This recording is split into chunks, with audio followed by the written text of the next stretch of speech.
Let's try that. Maybe. Okay, looks like we're coming alive here. Alright, we're good. Let's try that. Hello everybody, we are headed toward a severe thunderstorm complex moving across Wisconsin. Severe thunderstorm watch has actually just been issued.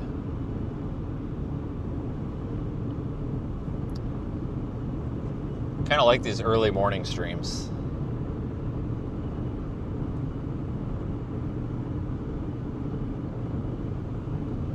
Live on YouTube, Facebook, Radar Omega, and of course the Project Weather Eye app as well.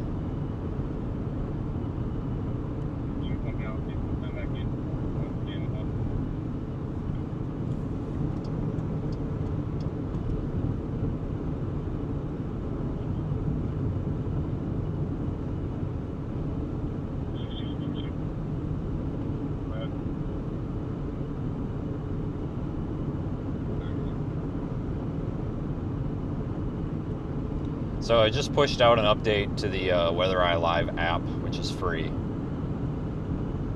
with our target area for today, saying that severe thunderstorms are ongoing and a watch may be needed soon. I pushed that out about 2 minutes ago.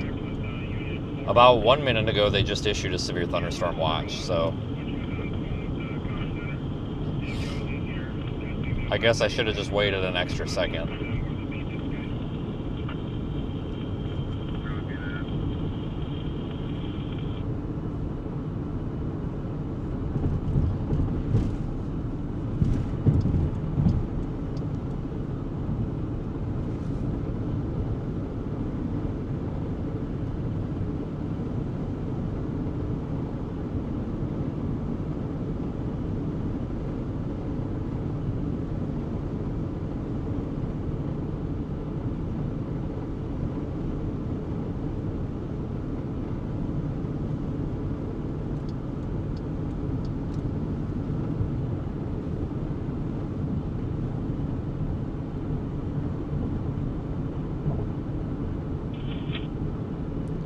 All right, so there is a line of storms that's been ongoing for several hours now, and the southern part of it is tracking along an outflow boundary from this morning or last night or whatever. Basically, the southern end that's coming up to Montello right now is strengthening to severe thunderstorm criteria.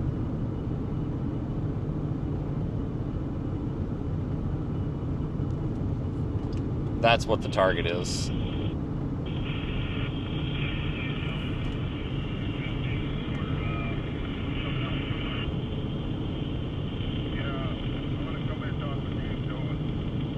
Yeah, we did. I pushed a major update into the app last night. I don't know if anybody's found the update yet or has found the new features, but a couple of features. One of the features that was specifically asked for was some sort of a way to see where the heaviest precipitation has been over the past little bit of time. And I was like, well, you can do that using like MRMS precipitation amount, like rainfall amount. But I see what people are saying. They want to see where like the strongest part of the storm went. I get that, kind of like a trail, if you will. So I built the Storm Trails product,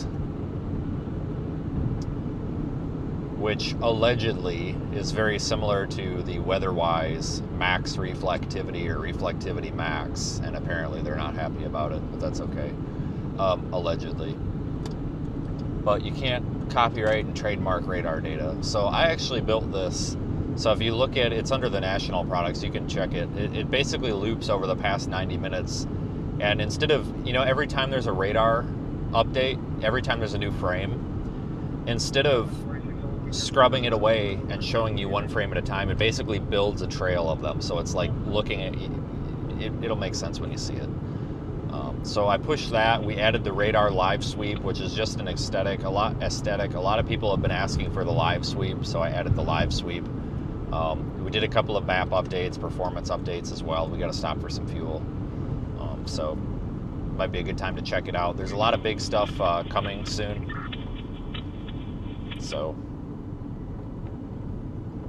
I have made it my personal vendetta to basically every single group that has done me wrong personally over the past year and a half that charges for something in their app. I have made it my personal vendetta to provide that for free.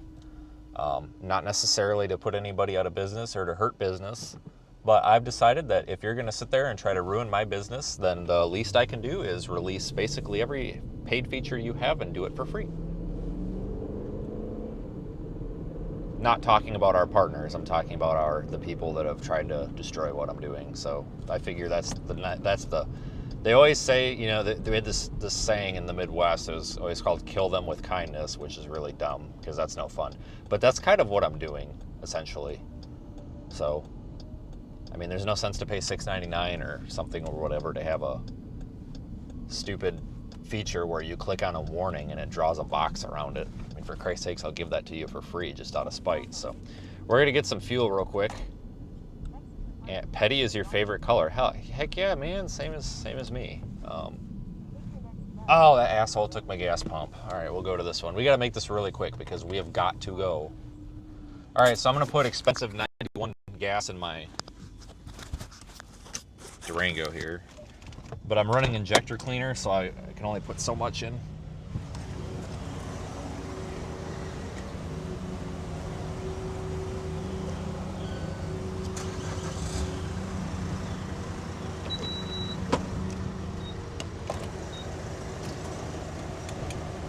So I'm running injector cleaner because oh, shut up, advertisement. So this thing's been running a little bit rough. It's had a random misfire, a PO300 code. And I thought it was plugs, and I pulled the plugs out, and plugs are fine. I think it might need coils. The coils look a little bit crusty. They look old. But I was so paranoid, I ran a compression test to make sure that it wasn't like, because these Hemis are known to have issues with the camshafts wearing down. And I'm like, ah, shit, I hope I don't have like base engine problems like that. So I ran a compression check just because it's pretty easy and it's a good peace of mind. And all the cylinders, everything's fine. I don't think it's camshaft related. I don't think it's a crisis. So what I think it is, I think it needs a serious injector cleaning. So what I did the other night, on the way home the other night, I romped on it. I mean, I freaking romped on this thing. Like I was going from, 0 to 90. It's a 45-minute drive from my office back home, and that entire 45-minute drive, I was coming to a complete stop, flooring it like over and over and over to the point where I was starting to get the motor to run hot, and I had to stop for a minute. So I was like purposefully going to the bottom of a hill, like there's nobody around, and then just flooring it. You get up to like 90 and then stop, do it again. And you know what's interesting is the next morning, it stopped doing that random misfire, and it hasn't done it since. So I think I drive this thing pretty gently. I barely ever give it any gas, which is actually kind of hard on cars sometimes, especially these, because these are kind of made to be a performance vehicle and be romped on. So I think what happened is I've got some carboned up. Come on, dude. Jesus Christ. Some carbon in there, who knows? It's not GDI, it's port injected, but this idiot don't know. I'm sorry. Jesus, buddy, get her in there. Grandma could have got it in there. But anyway, I think it just needed some spirited driving because it's been idling so smooth. Like it was starting to idle kind of rough. Now it's been running great. So what I did is I got some Techron fuel system cleaner, which is the only fuel system cleaner that you can get like at Walmart that actually works. All the other stuff is just snake oil, but that Techron stuff actually does work. So I'm absolutely flooring this thing right now. But it treats 15 gallons per bottle, but I'm running it super concentrated. So I put 2 bottles in about 3 gallons, and now I just put 4 more in. So I'm trying to run it super concentrated, and I don't know, it's been running perfectly fine. So it just goes to show that, sometimes you need to actually drive the car. Because I've had that happen a few times with vehicles where it'll start running rough and you're like, ah, shit, what the hell? And you just got to get it kind of cleaned out. It's like that same philosophy with diesels, how you need to if you're just driving them to and back from the grocery store and you're never putting them under load, they don't get hot enough to start burning some of that carbon out of them. And come on, man, why are you in the left lane, dude? And sometimes you really gotta work them a little bit, get the temps up. So I think this thing just needed some spirited driving. So basically every chance I get with this cleaner in there, I'm trying to floor it and get the fuel flow going. So that's pretty cool. I think that's what the issue was, honestly. Because I was about to go buy 8 coils and put coils on it because it was running. It was the way it was running. It was like the coils were weak. So when you get those random misfires like that, it's almost never engine. Almost never. When it's something with lifters or cam, it's usually specific to like a couple of cylinders.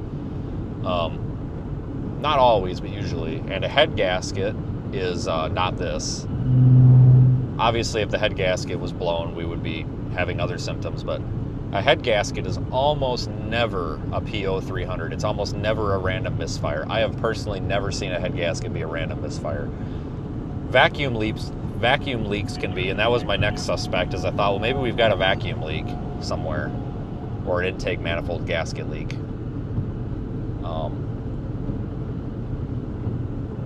But it was like, well, it's done a lot of idling, and it's probably time for ignition coils, and I probably should do it anyway, so I was just going to throw the ignition coils at it, whether that fixed it or not.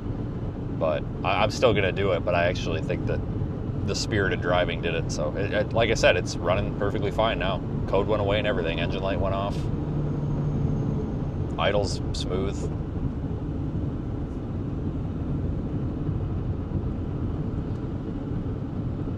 So I'm trying to get to Waupun. We're 24 minutes away. We should be able to make it in time for the storm.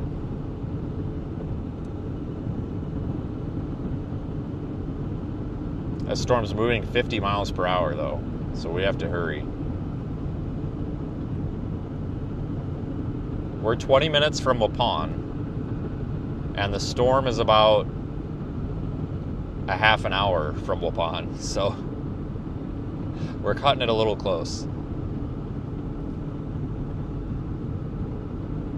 So I got some other good news.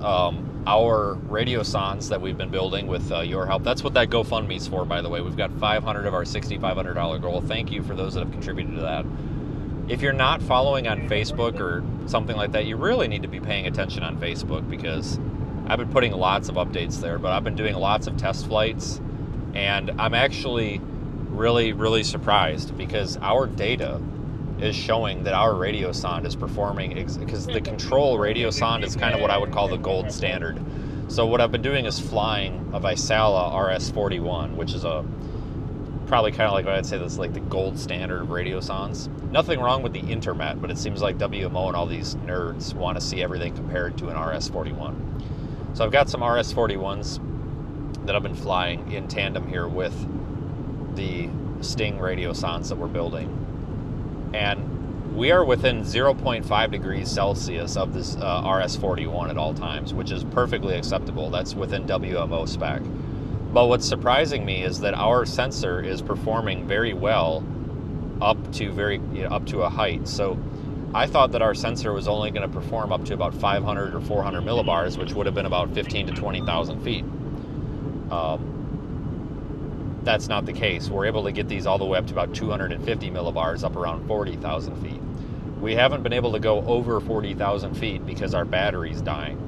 The reason for that is because it's so cold up there, that battery is just not surviving. So what we've done is I've decided that there was 2 ways to go. We could insulate the battery, or we could just go with a bigger battery, which is a trade-off, because it costs the same amount, the battery's the same price.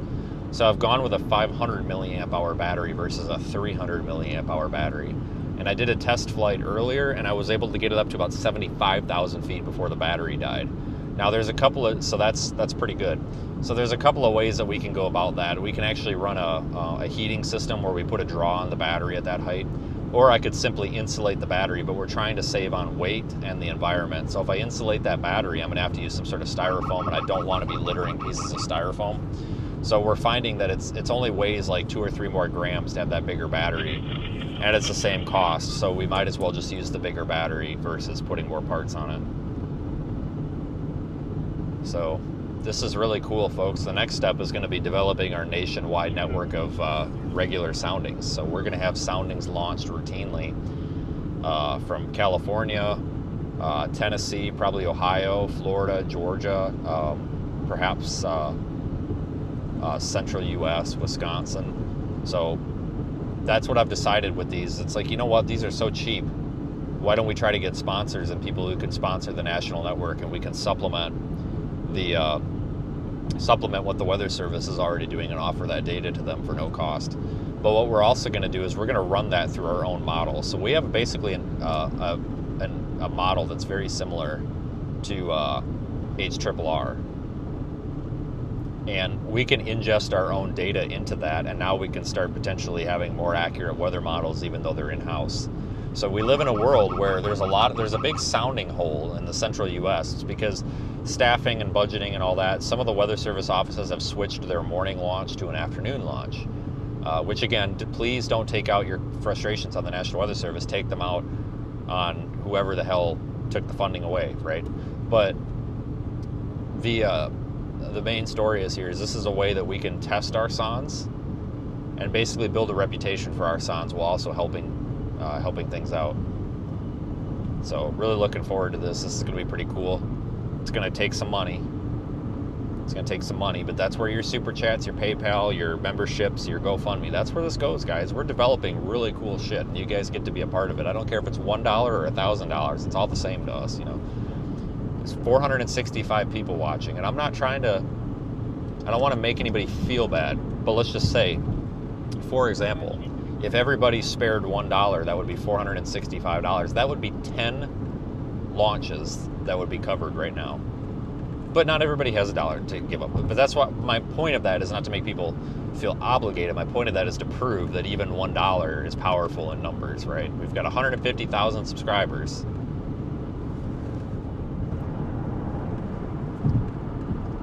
We got 150,000 subscribers. If we had $1 from every one of them, we'd be fully funded for the whole year. It's just proving my point. I'm not trying to obligate anybody, but we appreciate your donations, contributions, etc. So, really trying to make this really cool, guys. This is getting to be a really big and very serious thing, and I'm really excited about it. So this storm has a new severe thunderstorm warning on it, and we're going to be on this thing in about 17 minutes. We should have a view. They did go tornado possible, and it's moving east at 40 miles per hour, so it has slowed down a little bit now.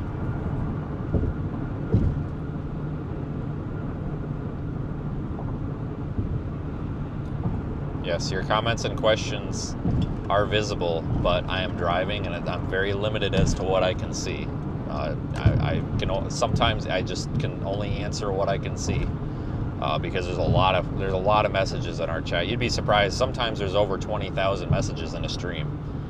I'll look at the analytics from the end of the stream, and it'll say over 20,000 messages. It's like, holy crap. But I can't. My main focus is the road and the chase. I just can't always see I can't always pay attention to the chat.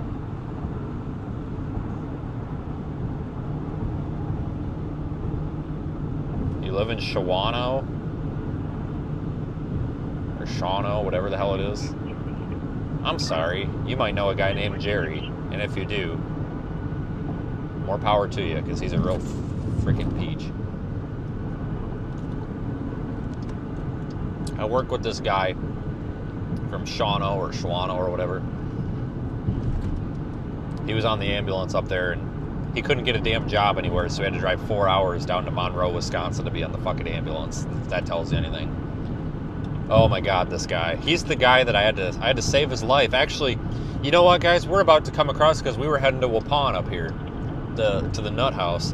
Here's 132. It's like 2 more ramps up here. This is where the incident happened, where the psychiatric patient started choking him out, trying to kill him in the back of the ambulance, and I didn't see this happening. Well, correction, I didn't hear it happening because I was sick of listening to Jerry talk to this guy in the back. So I shut the little window, and I turned the radio all the way up, and I had a window down. Like, it was so loud in the front of this ambulance, you couldn't hear yourself think. Well, there was police following us, and apparently they saw the altercation happening in the back of the ambulance, so they throw the lights on, and I'm like, why the fuck are the police pulling me over? Are you like, I'm driving an ambulance, piss off. Well, I'm like, what the hell? And then I move the rearview mirror and I look, and there's Jerry like in a chokehold by the freaking psych patient. I'm like, oh shit. So I get out, I freaking run around, I smack the guy over the top of the head with a freaking metal clipboard, and knock him back into the wall. Got Jerry pried away from him. So this guy's trying to kill Jerry. Yeah, it's 134. It's up here by the Applebee's. Right by this water tower. It was right here because I pulled over right by this damn sign here is the scene of the crime right here. And I had to get him away from Jerry. And it was a Russian dude. It was a Russian guy having a like homicidal crisis. He was a legit criminal. He was handcuffed and everything, but the cops didn't want to be in the back. I don't know why, which is ridiculous. And Jerry was just freaked out. And this is what I did to this guy. I said, Jerry, you drive. I'm dealing with him. And I looked at the cop. I said, you can ride with me if you want. I said, but I'll take care of it. And he goes, all right, you got it.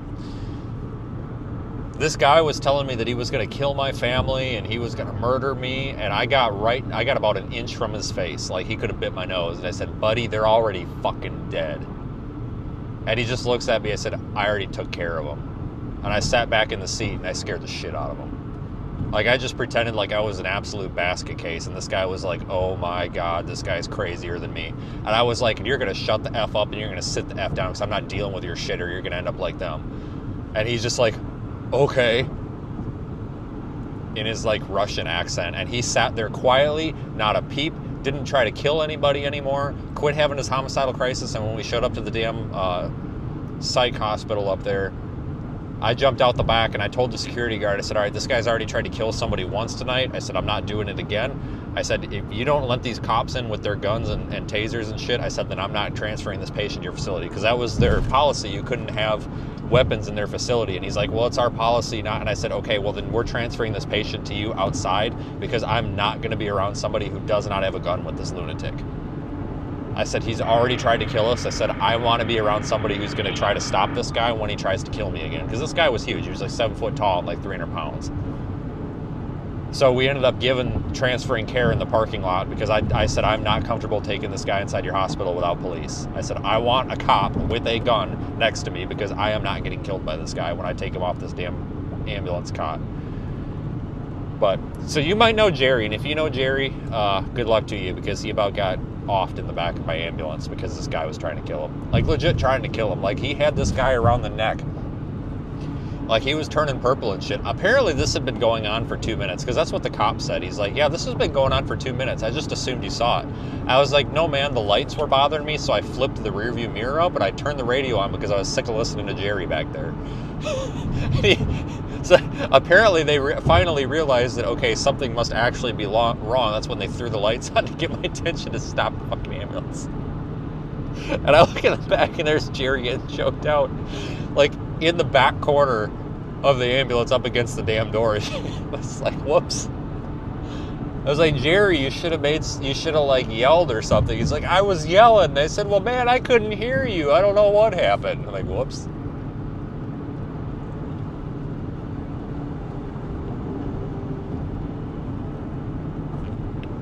Yeah, this guy was Russian, and he wasn't like having a psychiatric episode. He was having a homicidal episode. This guy was legitimately trying to like kill people.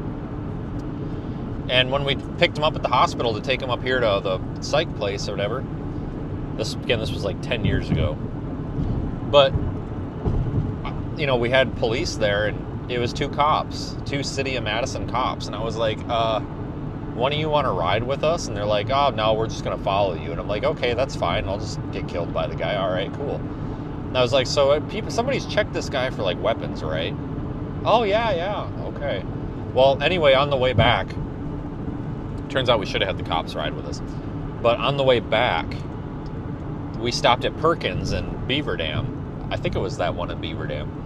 And we sit down. It's like 4 o'clock in the morning, and we're tired. These were some of the best cops I'd ever dealt with, though. They had actually told me that the reason that they didn't want to put one in the back of the ambulance is he's already tried to grab their gun. And he was afraid that if he put the cops in the back of the ambulance, one of them, he was afraid that he was going to grab their gun. And I'm just like, no offense, dude, but if you think that he's going to grab your gun, then he shouldn't be in the back of my ambulance. He should be in jail. I don't give a shit what kind of medical problem you think he's having. we don't play that. Like, that's bullshit. I can't, like, F you. But anyway, we were sitting at the Perkins, and the waitress gave us our checks, right? And we all got the same thing. Literally, we ordered something identical. All four of us. Me, Jerry, and then those guys. And the cops' checks were like $8 less. And they were like, hey, how come we're like $15 and you're like 22 or 23 or whatever? And I was like, what the hell? And we saw that she gave them a law enforcement discount. And when she came back around to take our cards, the cop was like, hey, their EMS, we're together, they need the first responder discount or whatever. And you know what she said? She says, oh, that's only for first responders though. And he goes, I know, they're on the ambulance. Like, they're here with us. And she's just like, yeah, but it's for police and fire. He goes, they're both firefighters too. And they're just on an ambulance, not a fire truck.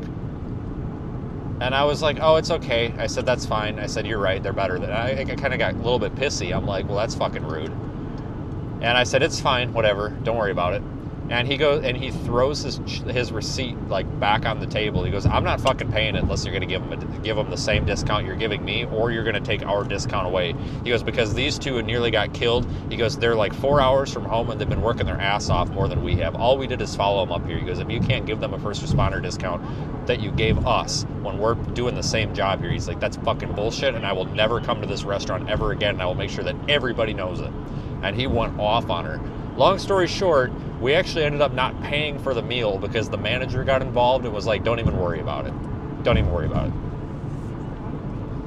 So we got free Perkins that night.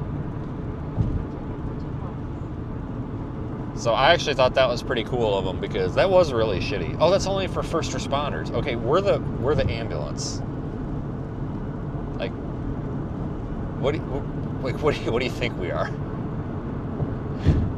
Like, I never asked for the discount, but they gave it to the cops, not us, and we were in uniform. Like, whatever. And he was like, no, I'm not going to pay it unless you give them the discount or you take ours away, because this is bullshit.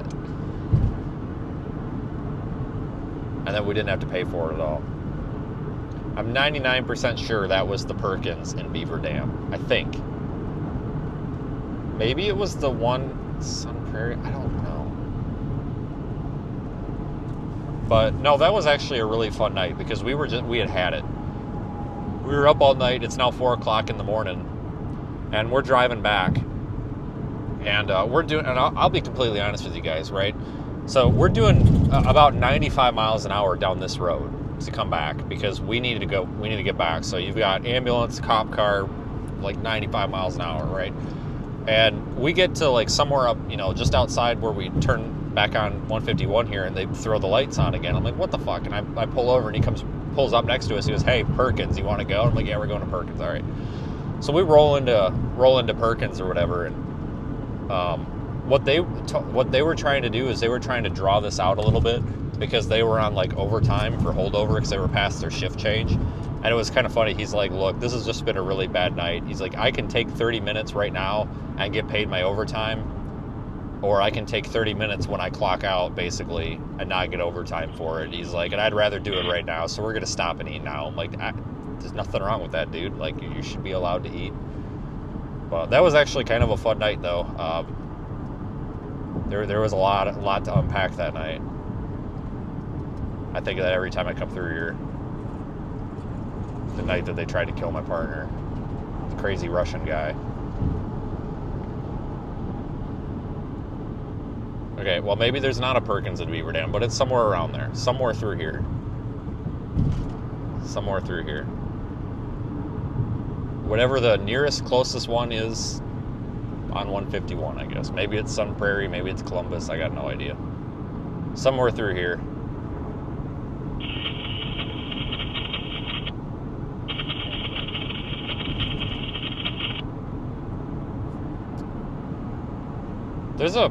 There was a Perkins in Janesville too, but it's a Chili's now.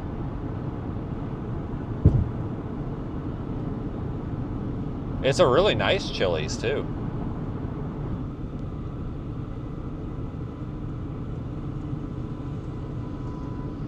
All right, so we have the tornado possible severe thunderstorm warning off to our left. All right, and if you look at radar Omega, you will see that there's like this little kind of appendage on it, but it's not anything stellar here. I need to switch radar sites maybe. No, Milwaukee's still the closest.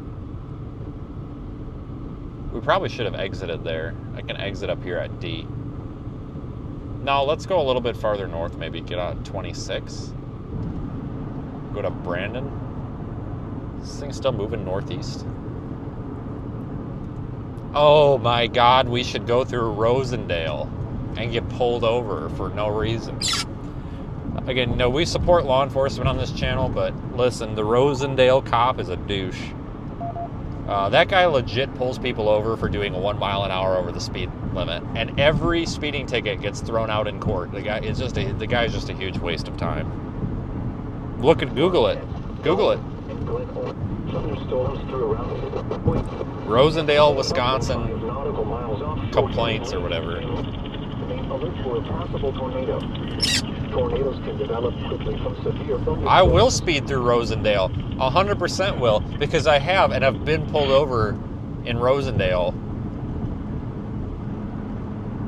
driving the damn ambulance because he was upset because I was doing 5 miles an hour over the speed limit, and he said if he ever caught me doing that again, he'd make sure my boss knew about it. And I was like, well, I am the boss. And he was like, you're like 12 years old. I said, well, actually, I'm 21, but I'm in charge. So I was like, the person above me is the owner, and I was like, and the owner doesn't give a shit. He can barely speak English. Like, he can barely speak or write English. Like, he is very stupid. Like, he is. He was just a dumbass. Like, this guy, like, if you made a complaint, I don't think he would know what to do with it. Like, I don't think he could put a square into the square hole. He'd be trying to put the circle in the square hole. I was like, the complaint goes to me, bud. Like, that is unsafe. And it's disrespectful, and I'm just like, buddy, I was doing 5 miles an hour over the speed limit.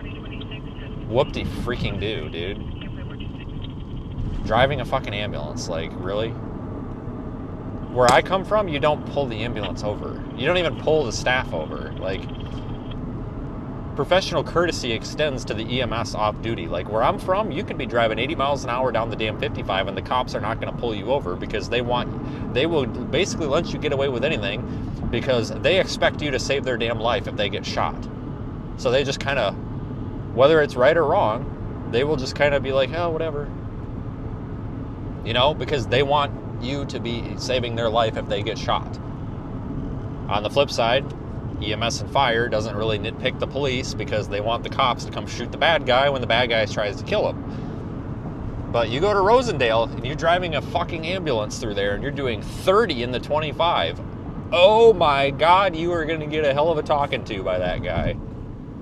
And he was just lecturing me, and he's like, I've been on these roads for 40 years, and you've been driving for like 5, and blah, blah, blah, blah, blah, blah, blah. And I'm just like, dude, you would have thought that I was driving 100 miles an hour through his town. 30 miles an hour. I was doing 30 miles an hour in a 25. 30 miles an hour. No ticket. He just stopped me to absolutely scream at me. It was the most unprofessional thing I'd ever seen, to pull over an ambulance and just sit there and scream at the driver. I'm like, you gotta be kidding me. 30 miles an hour. Welcome to Rosendale.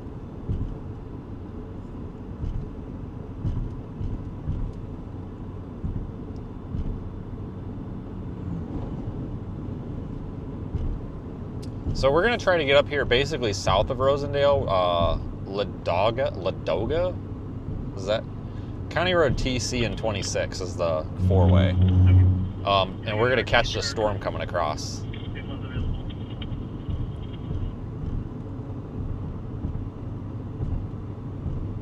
So, you're right. I actually don't think that cop works in Rosendale anymore. I think he's done. I think he retired. I don't think it's like a speed trap anymore, but I know it definitely was. Your cop friend got pulled over in Rosendale? Dude, it is so irritating. Like, it amazes me. Hang on, I thought I was going to pull over, but I'm not. It amazes me the difference in attitude. Like, I would say that like 95% of cops don't get paid enough to really give a shit unless somebody is dying, injured, or really doing something wrong. Like 95% of cops do not bother people because they don't want to. Like, I wouldn't either, you know? I would just want to drive around and screw around all day, right? But there's always that 5%, and I think that 5% lived in Rosendale. Like, people that, you know, I knew 2 cops from down in southern Wisconsin that got pulled over in Rosendale also. And I guess the Rosendale cop lectured one of them and was like, "You're law enforcement, you should know better." And the guy was doing like 28 and the 25. And he's like, "Yeah, well, I do know better. That's why I was doing 28 and the 25. Like, that's bullshit." So, yeah, I know. I've heard that story. But I think they got rid of that cop, or he quit or something. Oh, he is no longer there. Good.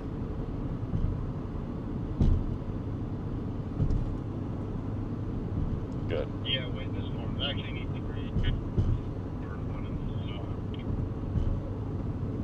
Yeah, that guy made cops from the area look bad, because Wisconsin actually has some really good cops. It seems like, you know, some states might be better than others, but like there is definitely an atmosphere and like an overall like vibe to policing state by state. And Wisconsin, I really don't think has that much for issue. I think generally everybody up here that's law enforcement is pretty good. I think the goal is to really just not be a huge bother to the public.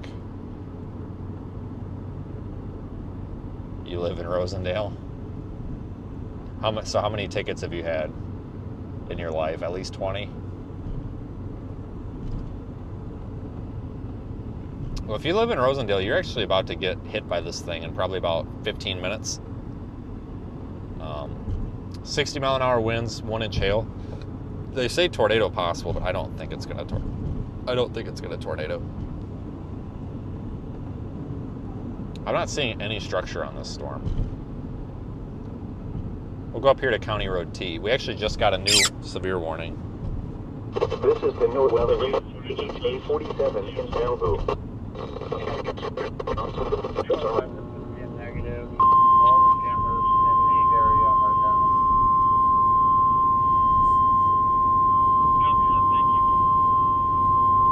The National Weather Service in Milwaukee-Sullivan has issued a severe thunderstorm warning for western Fond du Lac County and east central Wisconsin until 12:45 p.m. At 11:41 a.m., a severe thunderstorm was located near Markeson, or 9 miles southwest of Ripon, moving east at 40 miles an hour. Hazard, 60 miles an hour wind gusts and quarter-size hail. Source, radar indicated. Impact, hail damage to vehicles is expected. Expect wind damage to roofs, siding, and trees. Locations impacted include Fond du Lac, Waupun, Ripon, North Fond du Lac, Oakfield, Rosendale, Brandon, Southern Lake Winnebago, Lamartine, Byron, Eldorado, Alto, Fairwater, Van Dyne, Oak Center, Laguna, and West Rosendale. For your protection, move to an interior room on the lowest floor of a building.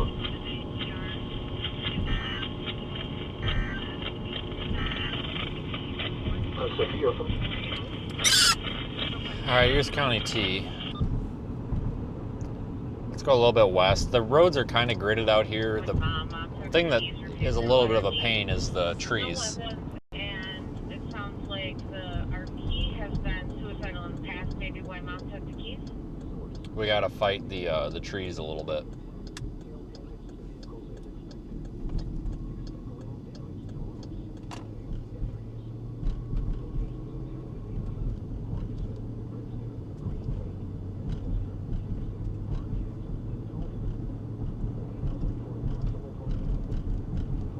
Have internet in Partyville? Yeah, no shit.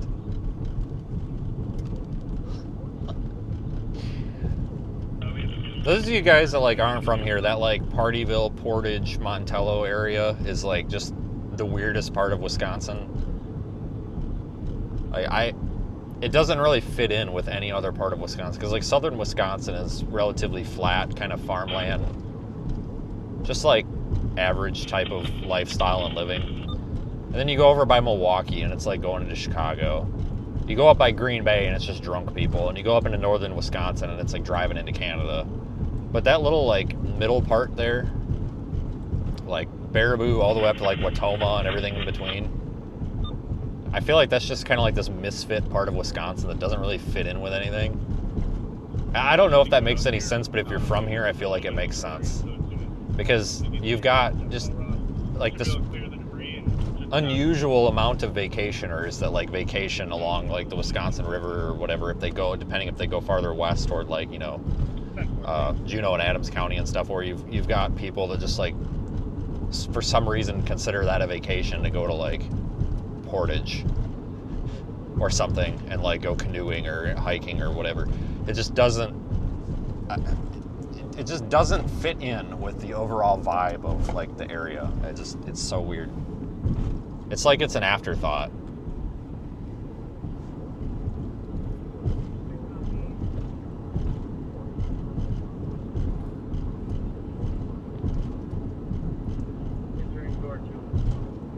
It's almost like it's like an annex of Canada. Like it really feels like it's Canada, but in the wrong spot.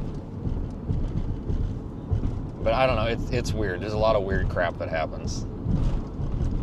Yeah, exactly. You know, there's a stripper club and then there's the Quick Trip in Montello. Yeah. It's a Cenex, isn't there? Maybe not. I haven't been through Montello for a while. My aunt lives in and around Montello, and like 6 years ago her house burnt down, and then 4 years ago her house burnt down. I really shouldn't laugh about that, it's not funny, but yeah, like 6 years ago her house burnt down, and then 4 years ago the house burnt down again. Like, Jesus Christ.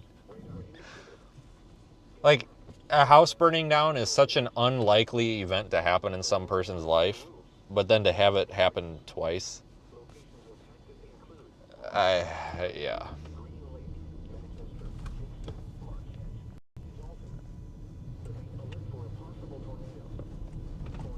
And the transport.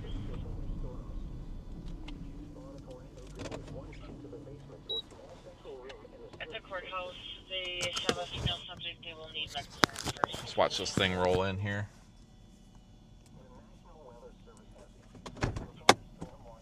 No, she didn't use the same electrician, but she lived in one of those like balloon frame houses that were made out of telephone poles that were super old. You guys know what I'm talking about?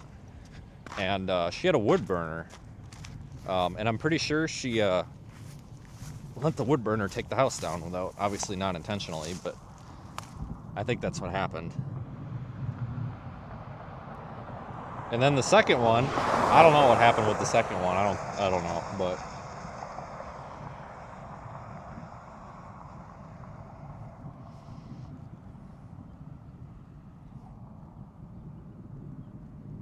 trying to see if we can pick out some structure here.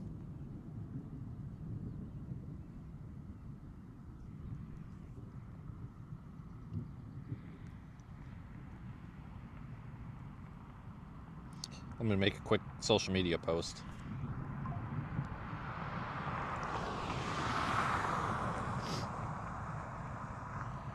Let me open Radar Omega and get a screenshot here.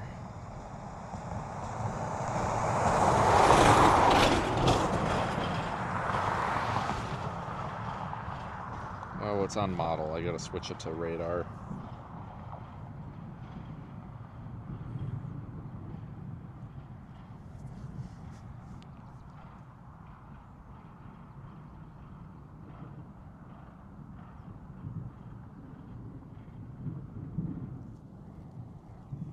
Okay looking storm.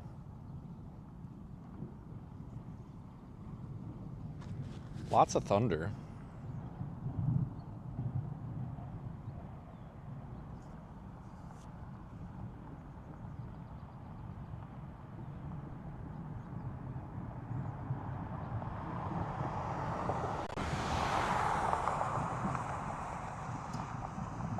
Oh, I opened Twitter and there's somebody This is so dumb. All right, you guys ready for Twitter drama update? This douchebag on Twitter. After months, Radar Omega has finally paid their chasers. Shut up. I haven't missed a check. Perhaps maybe it's your buddy Max that's the problem. Oops, I said what I said. Oh, I'm standing in wild parsnip. Wonderful. That's going to be terrible later.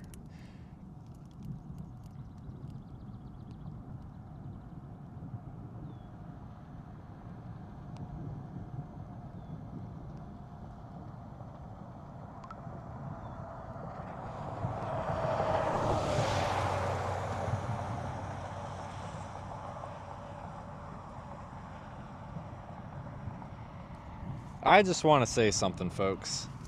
It is an honor to know that I have become so important, apparently, that I can upset people by simply existing, because these people fighting with their stupid radar app garbage is getting so old, and their stupid Twitter fights are just so dumb. No, I'm not allergic to wild parsnip, but Jesus, if that stuff gets on your skin, like as soon as the sunlight hits it, it'll like burn. Like a legitimate burn. It's terrible. It's terrible. It's like the sap or whatever.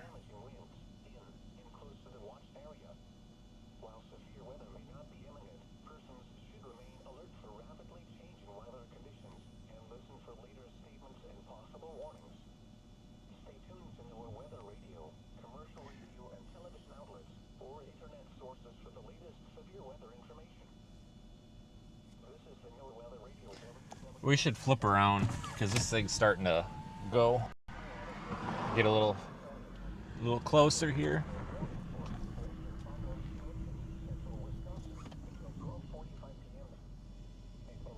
See, it's a little structure on it.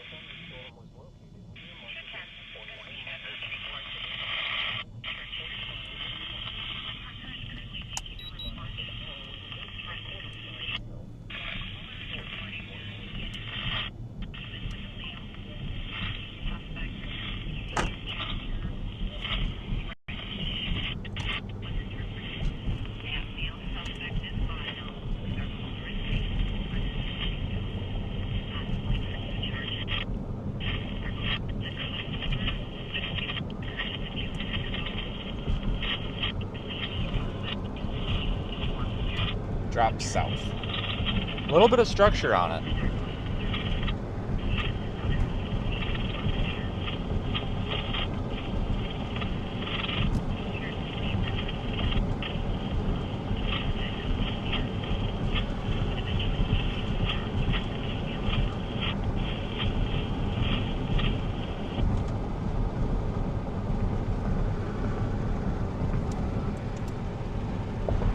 There, we're getting a little more structure now. Look at that. That's not terrible, people.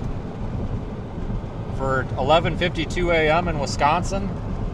Shoot.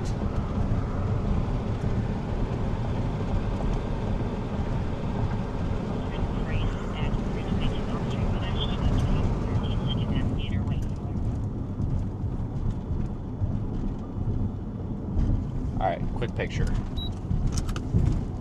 There is nobody behind me, and I can see for like 2 miles. I'm just stopping in the freaking lane here, in the road here. It's fine.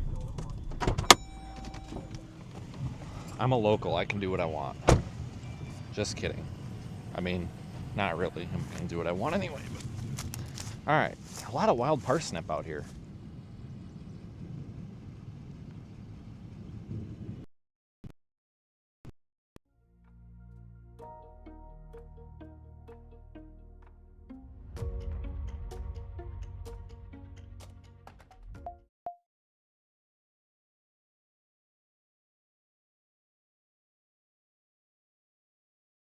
Cloud on it.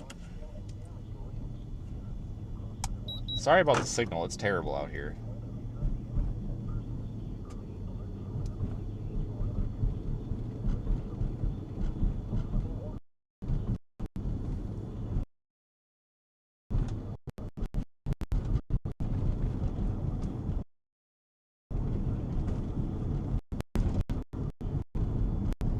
Odd looking thing.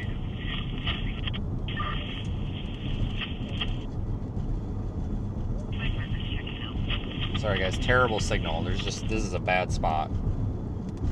Odd looking thing.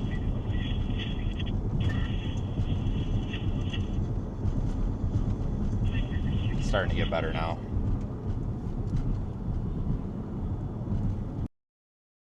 And trees. We'll turn here. This is turning into a little supercell here. A little bit of a wall cloud. We'll turn here. This is turning into a little supercell here. Yeah, this is a terrible surface area, and it's the fact that the storm's starting to come over top of us is making the satellite not connect as well here. But now that we're kind of getting a little farther south in this clear air, it is. Yeah, you can see that little wall cloud right there.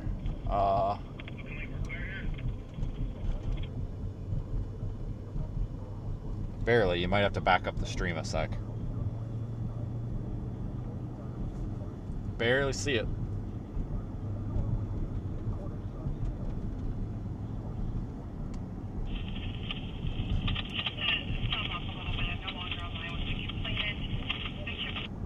It's got a hook echo, but it does not have... Look at that, guys.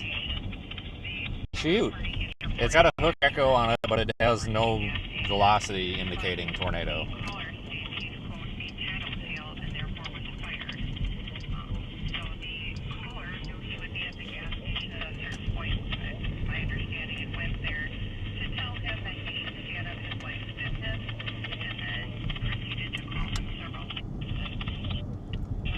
This puts us kind of in the notch, so this thing's basically coming at us right now. If you look at Radar Omega, you'll see that little, like, it looks like an elbow or a little arm coming out the bottom of the storm. That's that inflow notch clearing that out. So we're positioned basically right in that inflow notch. Remember, you can follow the location with the stream on the Radar Omega app. Somebody'd asked, what's the delay? So the position on Radar Omega updates every.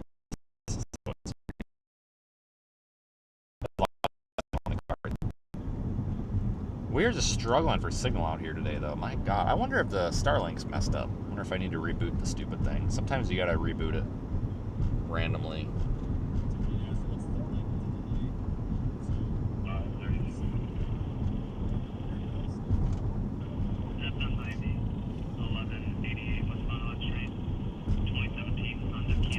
Yeah, there have been a couple of tornadoes up here. It seems like this is kind of a common area. Last May, we had, was it the Mayville, Maytown, something like that? That was up this way, wasn't it? Tornado about a year ago. I think it was Maytown. Maybe that was farther south, like Beaver Dam area. I know it was up around near this area. It seems like if you're chasing storms in Wisconsin, you do find yourself up here quite a bit.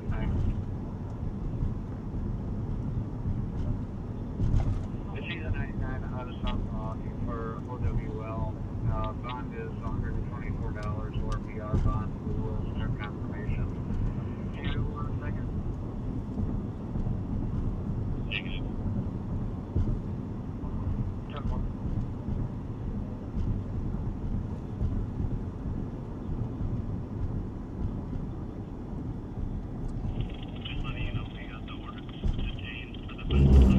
We're going to keep going on this highway so we can get over to 151 because the storm's moving northeast, so we need to stay kind of sort of moving northeast.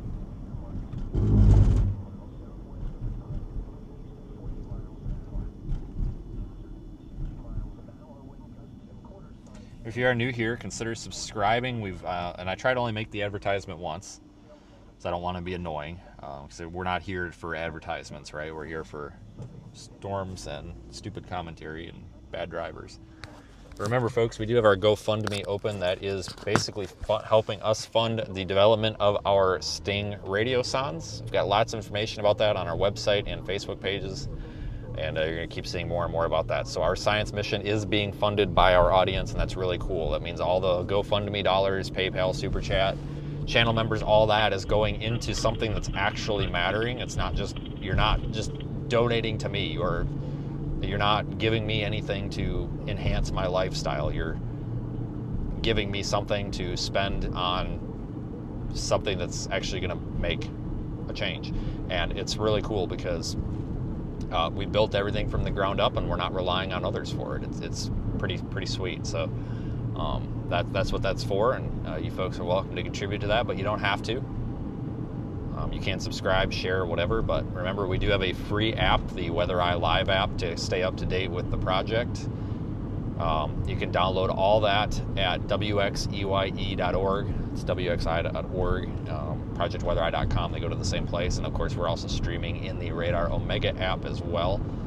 So you can follow there as well. It's another app you're going to want to check out if you like the weather. So that's the advertisement. And please follow on Facebook. We're at 120,000 followers.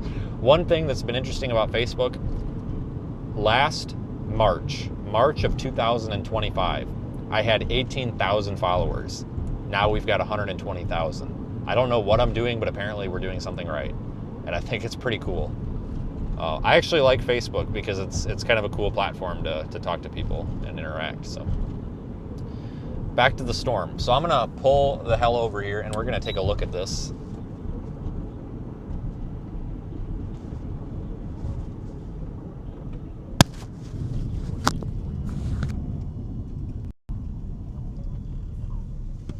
Just gonna whip around in the middle of the road like I don't care here.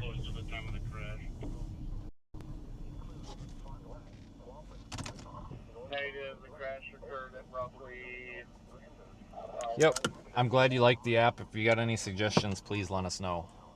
Email them to me.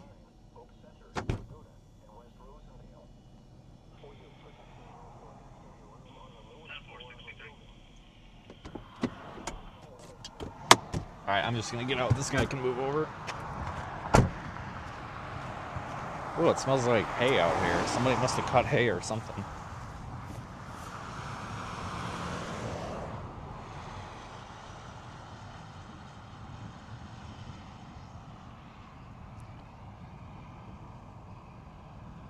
Alright, that's a severe thunderstorm warning, little hook echo on Radar Omega, but it's coming toward us here in Wisconsin.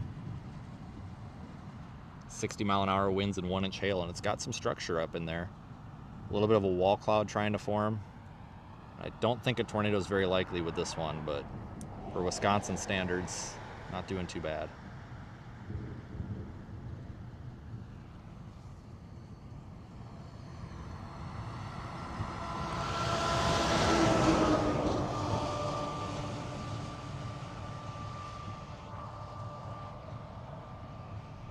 It's hot and humid out. We don't have a lot of inflow going into this, and that's probably why it's not tornadoing. There's just not a lot of surface dynamics at play here.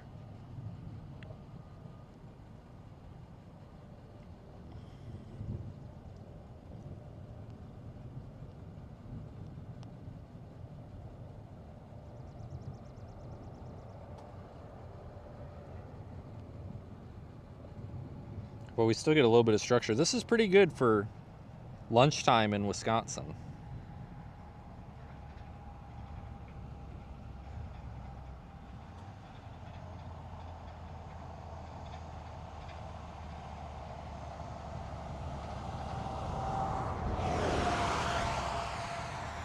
But right there, basically just over and to the left of the road is where a tornado would likely happen if there were one.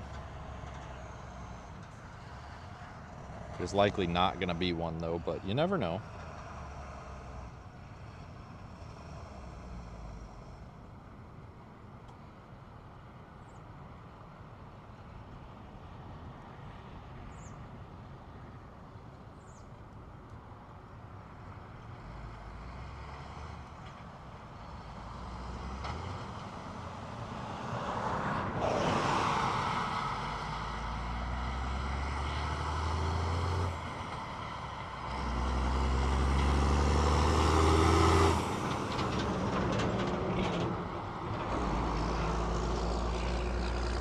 Slow mover.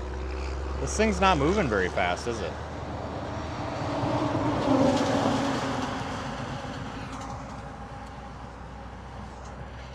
That guy's burning a shit ton of oil. You can smell it. But you see the wall cloud, like right about here. Kind of. It's not super impressive, but it's better than nothing. Like I said, for Wisconsin standards, it's not bad.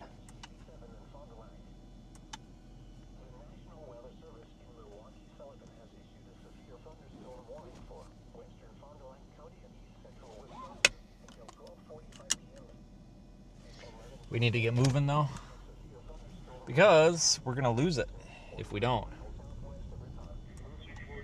I think this guy's following us. Great. He's in the 52 to 1 location. The pressing passenger is having a panic attack. I just want to pass them. Yeah, of course.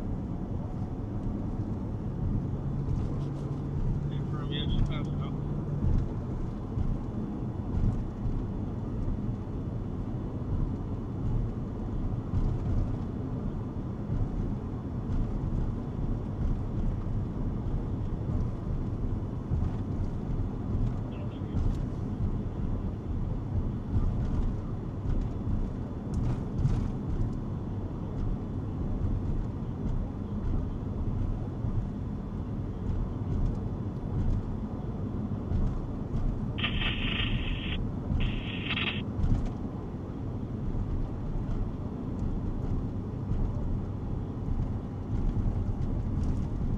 Look at that, guys.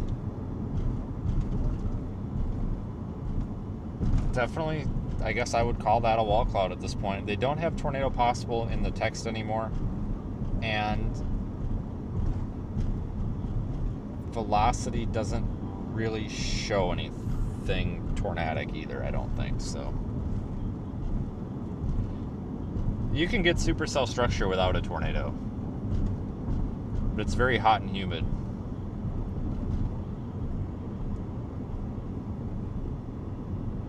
Easy to get those low storm bases like that.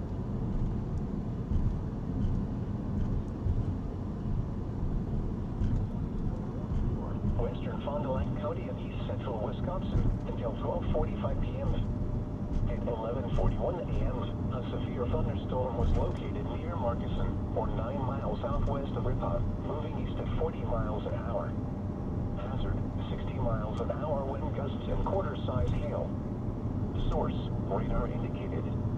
Intact, hail damage to vehicles is expected. Expect wind damage to roofs, siding, and trees. Locations impacted include Fond du Lac, Walton, Ripon, North Fond du Lac, Oakfield, Rosendale, Brandon, Southern Lake Winnebago, Lamartine, Byron, El Dorado, Alto, Fairwater, Van Dyne, Oak Center, Laguna, and West Rosendale. For your protection, move to an interior room on the lowest floor of a building. The National Weather Service has issued severe thunderstorm watch number 429, effective until 4 p.m.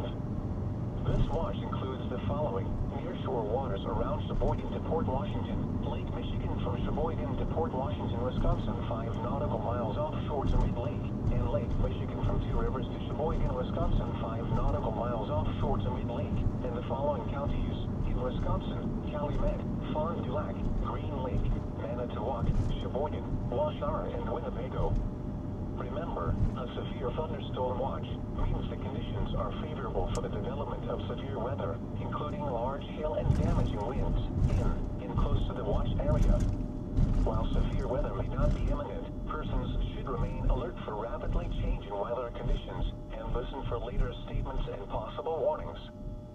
Stay tuned to NOAA Weather Radio, commercial radio and television outlets, or internet sources for the latest severe weather information. Well, any second now we will be able to turn, hopefully. Look at the structure on this, guys. Jesus. This ain't bad. This is not bad. Come on, car. Oh, you're turning. Well, you should have used your frickin' blinker, and I would have. God, I hate that shit. I think people that don't use their turn signal should just be sent to frickin' Greenland or something. I don't know.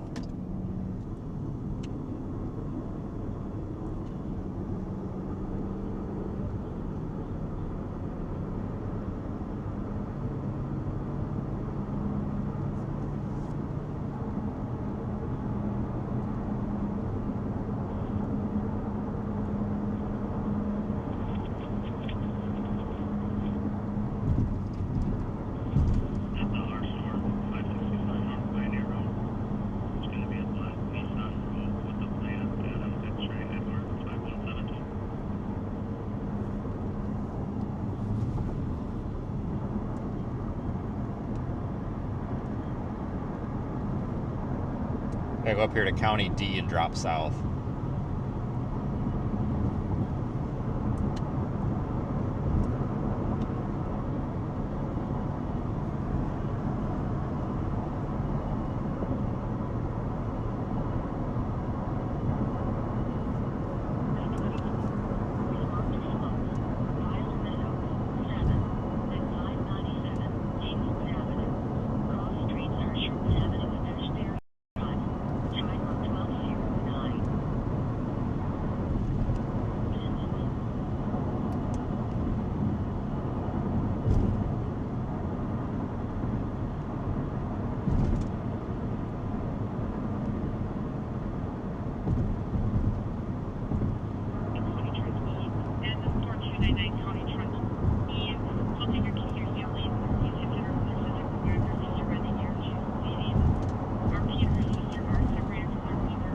Hey, lightning.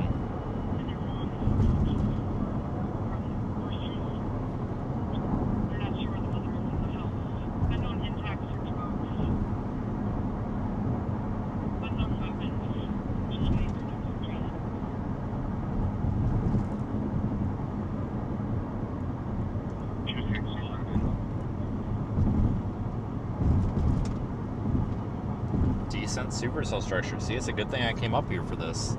Because if I would have seen pictures of this and realized it was only an hour away and I wasn't up here, I would have been mad.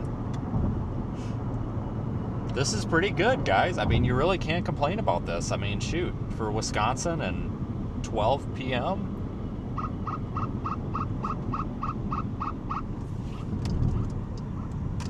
This is like something you'd see in Kansas or Nebraska at like 6 p.m.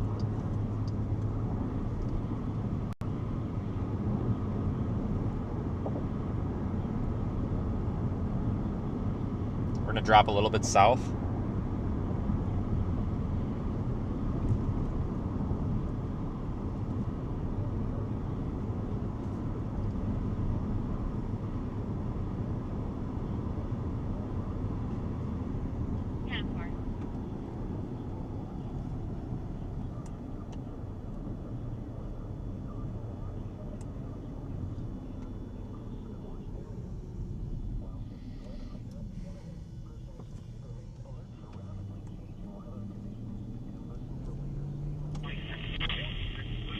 Look at that.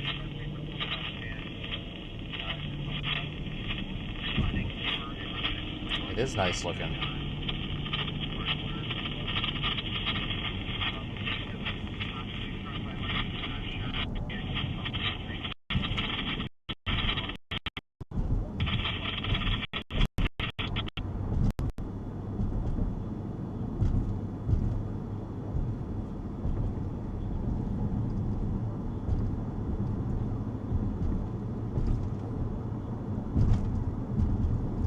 Deal with crappy signal for a minute here. Get a little southeast trees, get a little closer to Hopefield here in a minute or two.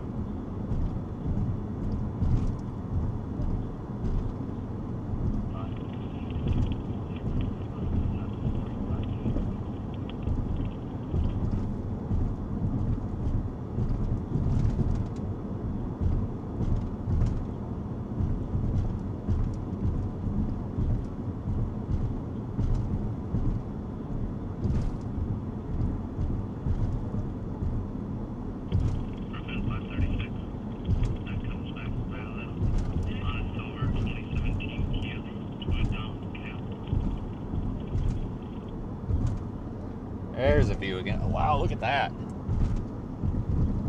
That's low. Right there, middle.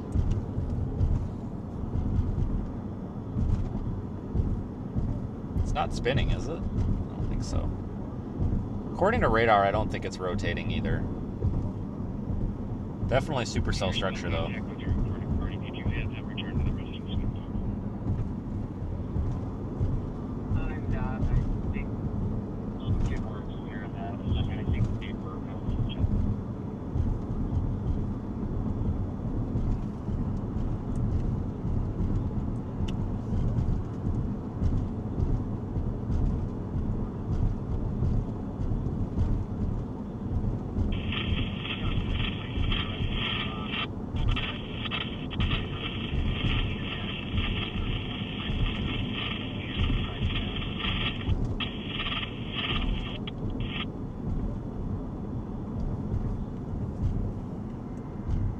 they're reissuing the severe warning? The severe warning's still in effect for 30 minutes, but they're sending it out again, I guess. I'm not sure what we're doing here.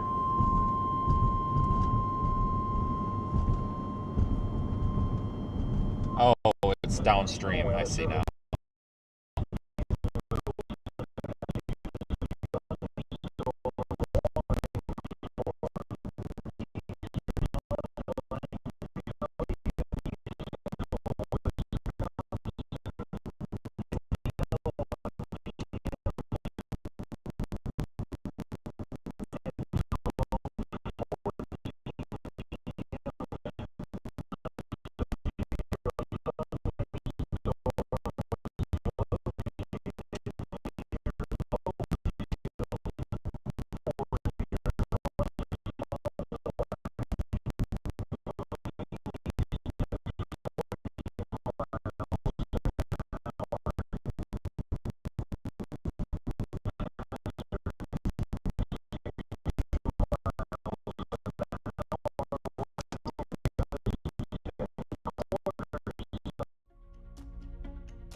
This thing looks like it's trying to kind of blow out a little bit here.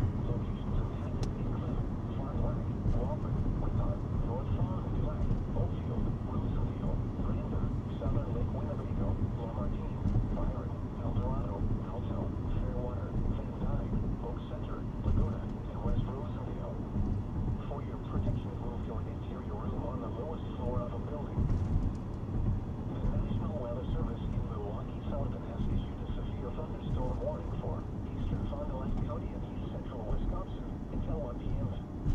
At 12:14 p.m., a severe thunderstorm was located near Oakfield or near North Fond du Lac, moving east at 40 miles an hour. Hazard: 60 miles an hour wind gusts and quarter-size hail.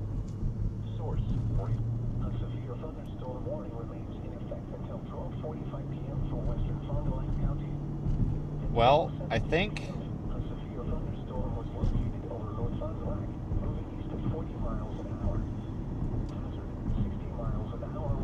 this thing's gonna start to like blow itself out here. It's starting to look kind of outflow dominant almost.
Alright.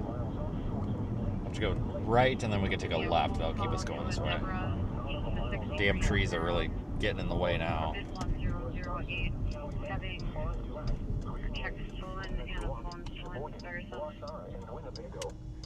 Remember, a severe thunderstorm watch means conditions are favorable for the development of severe weather, including large hail and damaging winds in close to the watch area.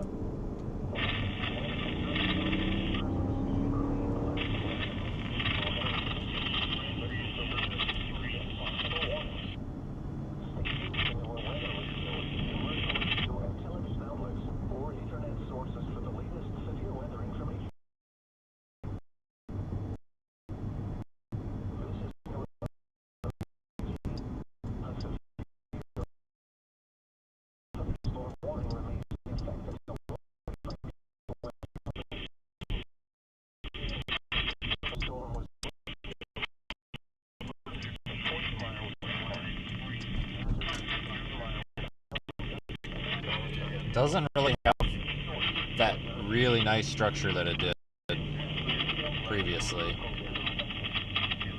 but it's kind of trying. Still trying.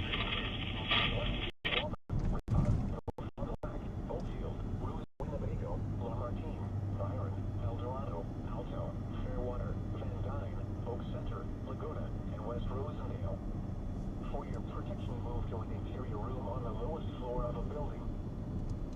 A severe thunderstorm warning remains in effect until 1 p.m. for eastern Fond du Lac County. Let's go a little bit farther east and we can find a spot to sit and watch this thing roll toward us. 60 miles an hour, wind gusts, and half-dollar size hail. Source, radar It's probably the best thing to do here. hail damage to vehicles as expected. Expect wind damage to roofs, siding, and trees. Locations impacted include Fond du Lac, Southern Lake Winnebago, Tejeda, Eden, Mount Calvary, St. Cloud, Calvary, Peebles, Town of Forest, Johnsburg, Gavee, and Waukesha. For your protection, move to an interior room on the lowest floor of a building. The National Weather Service has issued severe thunderstorm watch number 429, effective until 4 p.m. This watch includes the following: nearshore waters around Sheboygan and Port Washington, Lake Michigan. Telekind Dispatcher 922, Delta response, Kansas CG 414 West Johnson Street. Sheboygan, Wisconsin, 5 nautical 30-year-old male, conscious and brooding, having a hard time catching his breath, high heart rate, seems he had too much pre-workout. Remember, a severe thunderstorm watch. Conditions are favorable for the development of severe weather. Decent looking supercell though. Alphabet 23. While severe weather may not be imminent, persons should remain alert for rapidly changing weather conditions and listen for later Decent looking supercell. warnings. Stay tuned to our weather radio, commercial radio and television outlets, or internet sources for the latest severe weather information. This is the NOAA Weather Radio WWG 87 in Fond du Lac. A severe thunderstorm warning remains in effect until 12:45 p.m. for western Fond du Lac County. At 12:17 p.m., a severe thunderstorm was located over North Fond du Lac, moving east at 40 miles an hour. Hazard, 60 miles an hour, wind gusts, and half-dollar size hail. Source, radar indicated. Intact, hail damage to vehicles as expected. Expect wind damage to roofs, siding, and trees. Locations in Honestly, this might be our best bet right here. Pretty flat. Lake Winnebago, Martin, Byron, El Dorado, Alto, Fairwater, Van Dyne, Oak Center, Laguna, and West Rosendale. Pretty flat right here. Protection move to an interior room on the lowest floor of a building. Let's just watch this thing come in because I think the structure show on it is about done. 12:17 p.m. It's kind of run out, had its outflow boundary kind of run out.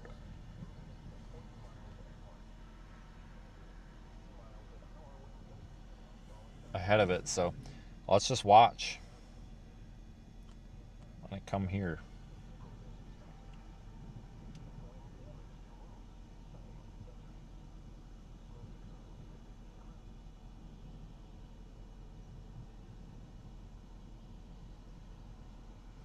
There could be more severe storms in this area later. My understanding is it would be like after 8 p.m.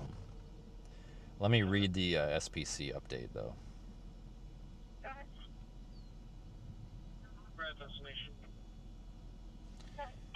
Internet's being very slow here.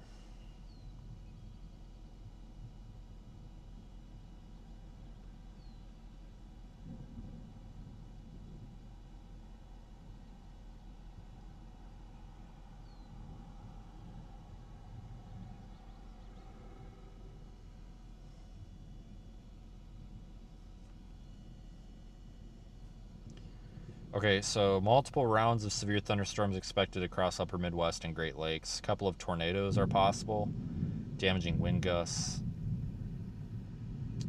Blah, blah, blah. Okay, Midwest and upper Great Lakes. An active multi-round day. That's confusing. An active A multi-round day of severe weather is expected across an active region through tonight. Early this afternoon, ongoing severe risks will continue to focus across northern Michigan as well as eastern Wisconsin, with a secondary round of severe storms potentially spreading into lower Michigan later this afternoon. See existing mesoscale, whatever. Severe potential later today will focus on a convectively reinforced boundary with a very moist and potentially unstable environment expected along and south of it. Renewed deep convective development is likely in Minnesota and again into Wisconsin. A ribbon of moderately strong mid-level westerlies, some of it MCV enhanced, will support organized storm modes, including some supercells and fast-moving line segments. Strong to very strong winds. What is going on with this? It's like parsed weird. Jesus Christ. Large to very large hail will be possible. Strong winds, potentially very strong winds, which may be prevalent of a hazard of 60 to 80 miles per hour. As storm mergers lead to a couple of strong to severe clusters developing, some tornado potential may exist. That discussion doesn't really provide me a whole lot of information, to be honest with you.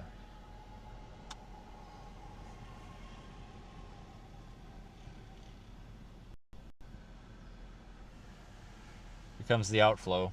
This thing is outflow dominant. We'll probably just let this run us over. The HRRR model really doesn't seem to think anything's going to happen until like 8 or 9 p.m. Here comes the rain.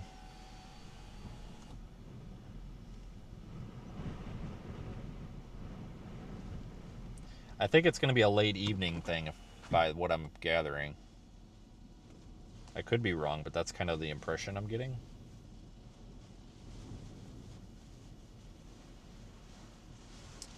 So we'll see how these winds are. I was trying to stay out ahead of it, but let's just see how the winds are.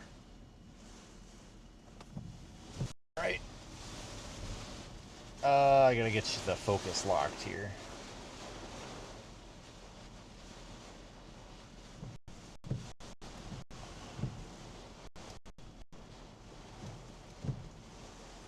Zoom in onto something that's blowing, I guess, so we can get an idea with the wind. How's that?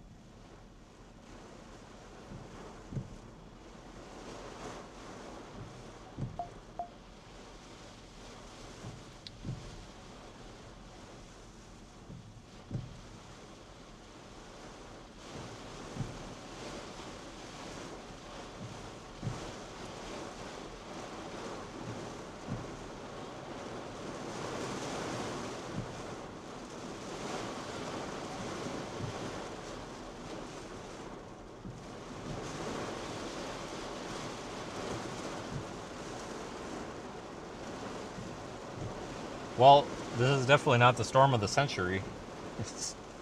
We got like 30 mile an hour winds in here. Where's our 60 mile an hour winds? What the heck? We're getting ripped off. Velocity's not showing a whole lot. This thing might be crapping its pants.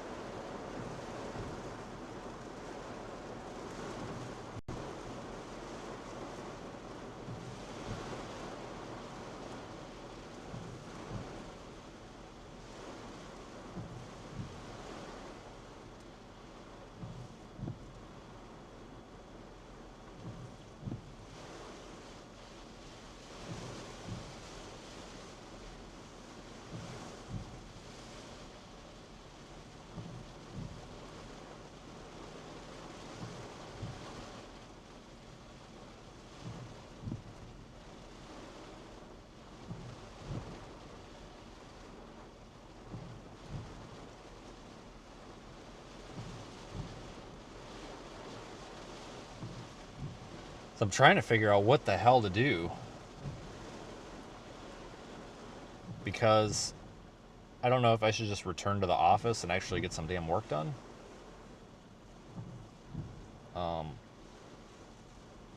Or potentially...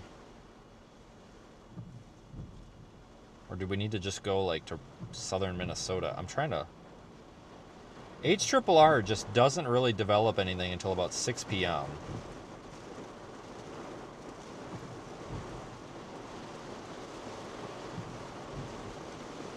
in like Rochester, Minnesota, and then moves it up by Eau Claire, which is really not a good place to do it.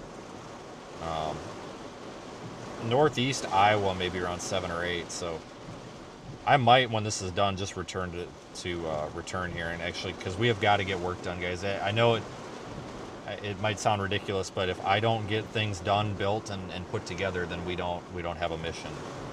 Everything hinges on me, so I have to make decisions here. But it looks like around 9 or 10 p.m. there's like a squall that comes through. So I think today's enhanced risk in the area might mainly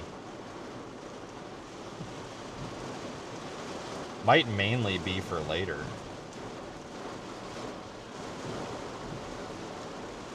I think.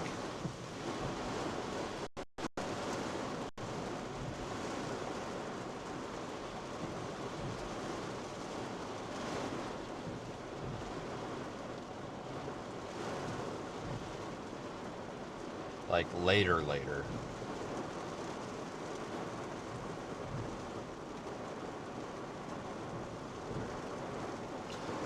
Oh, so I tell you about, I got accused of package theft yesterday.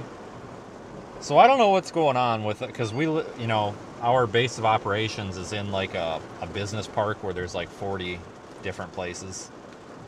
Well, I don't think we have the best business neighbors. None of them do anything like wrong per se, but yesterday, it just seems like somebody's always causing something.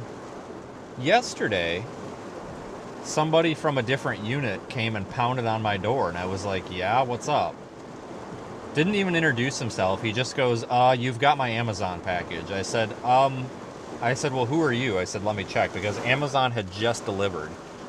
And I'm like, well, that's not the first time that's happened. So I was like, who are you? Give me a second, let me look. And I had 3 packages sitting there.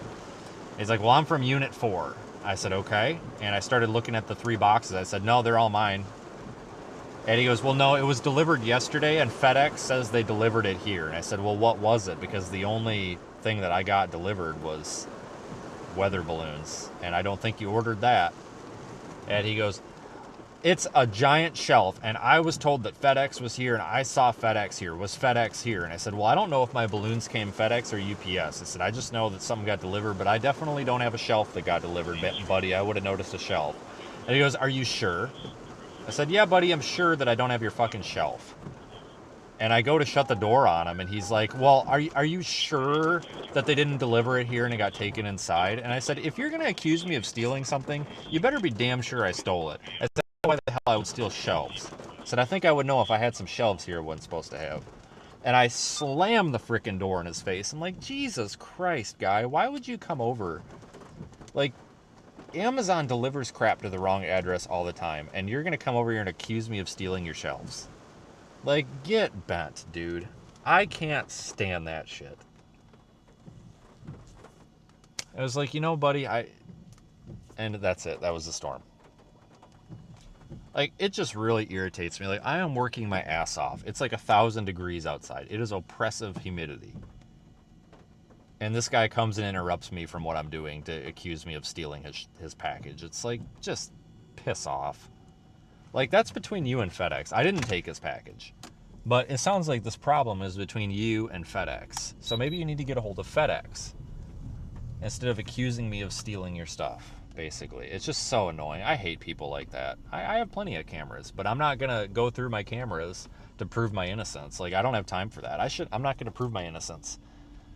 So then the fucking cops show up, and he somehow has convinced the cops to go to every door at this business park. And I see him walking over, and I pop my head out the door, and he's like, did you get a package for Unit 4 or whatever? I said, no, man, and that's about all that I know. I said, it's much too hot for me to sit out here and talk to you. And he goes, all right, fair enough, have a good day. And I was like, yeah, you too, man. And that was the end of it. But it's like, God dang it, people. Just petty shit, I tell you. Like, it's kind of pisses me off. Actually, I swear to God, if he comes over looking for something again today, I'm not going to be as nice, because to come over and just bang on my door and, like, basically tell me that I stole your shelves, I think that's a little bit ridiculous. Like, get a life. Like, it's too hot to be arguing. Like, your shelves aren't here, buddy. I don't know what to tell you. I'm not the kind of guy that's going to go out of my way to prove my innocence. Like, you took up 2 minutes of my time arguing, that's all you get.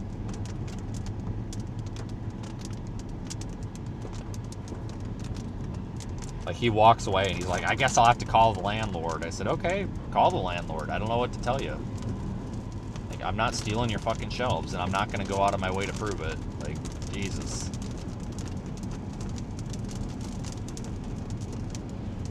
So tired of that shit.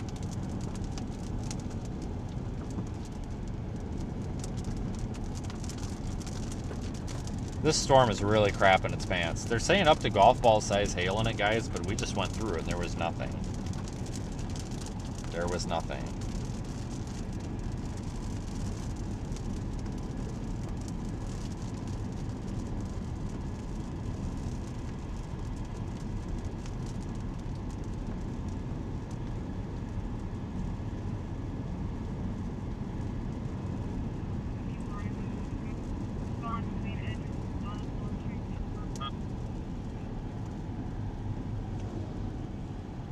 Yeah, he called the fucking cops because of an Amazon shelf. Which, here's the thing, Amazon is really easy to deal with when stuff gets misdelivered. You just tell them, you know, the package didn't show up or whatever, and they basically just deal with it. I've never had them not deal with it. So yeah, I can't believe that.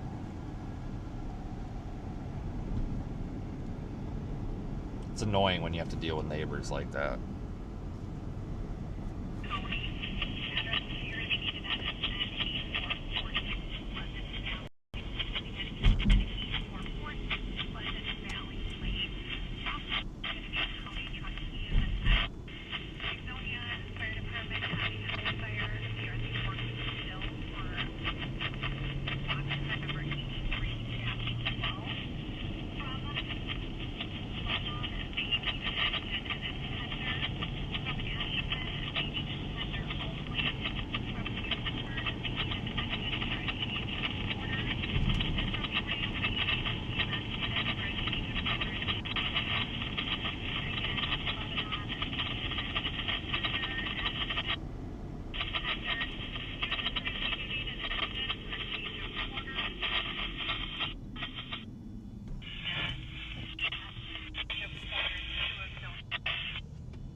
Alright, so I'm probably going to return back down to Stoughton, which is by Madison, so we can work on more Radioson development.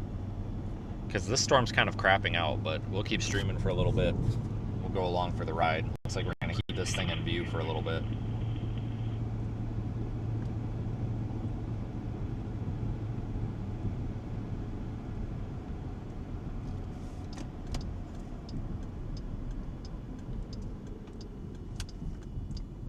Stupid trees getting in my way.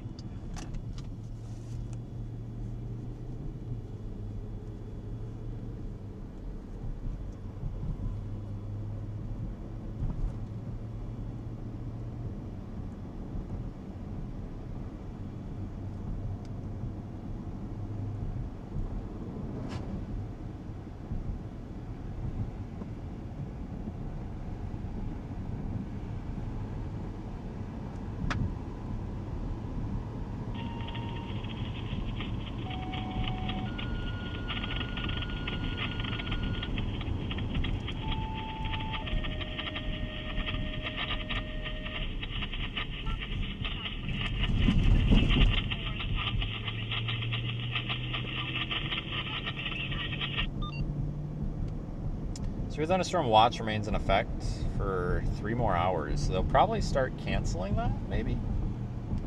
For those western counties, I would imagine.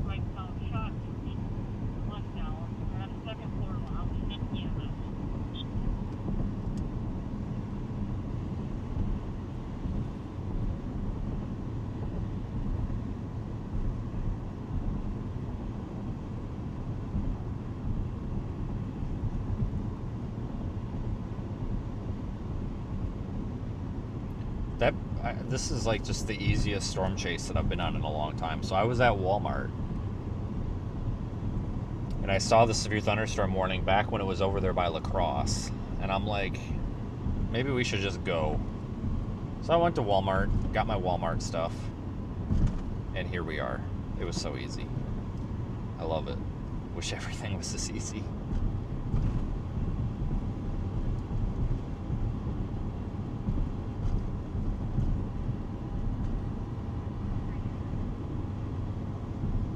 Really helps out too to help get the stream out there, because unfortunately I would have loved to have been in Kansas yesterday, but I wouldn't have made it. Right now I'm in a position where I have to make a little bit of progress. So this week I'd need to really just keep a lower profile and get some stuff done, like with radio sound testing, because I have to get some of that done, folks. There's a lot of work that has to be done to make all this happen. And I have to get some of it done, because I haven't been able to really make any progress since April. And I'm kind of in the middle of it. Like, if there's a major severe weather event, I'm not going to miss it. But for the next, 3 or 4 days, I really kind of need to just get that stuff done.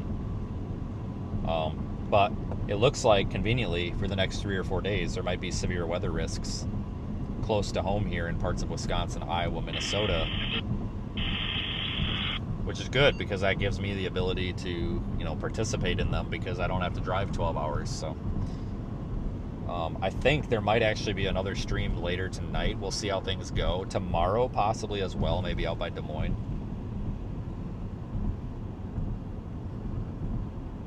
We'll see what we can do. Looks like there's severe thunderstorm warning this all the way up to Sheboygan, all the way up to the lake.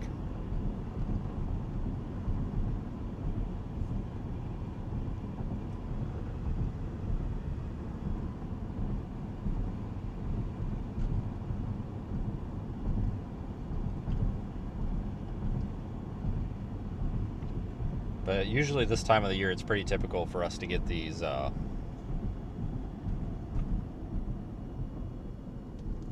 severe weather events that happen across the Midwest.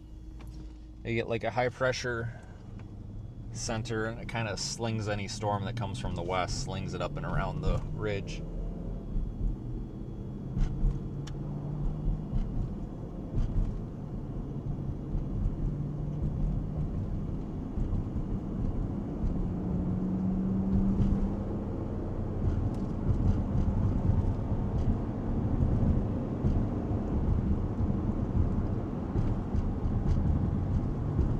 Usually don't stream this early in the day. Almost a whole new group of people.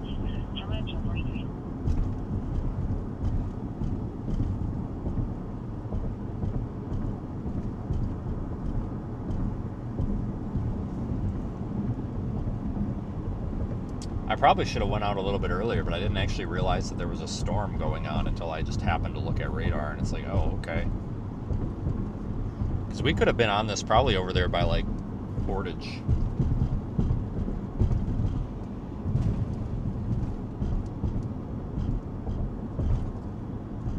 That's alright, we did good. We got on it in time. Got to see some nice supercell structure with it.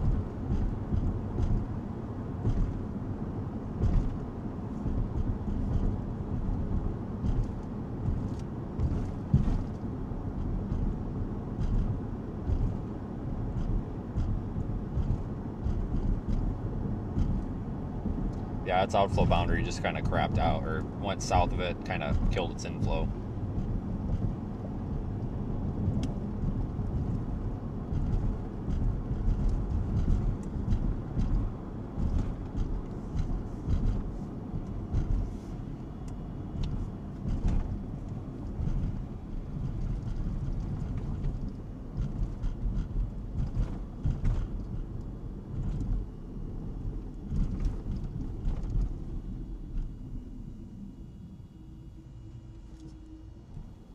So this actually turned out pretty good. Kind of a surprise. I didn't really expect this morning. I figured if we were going to be out today, it would be late today.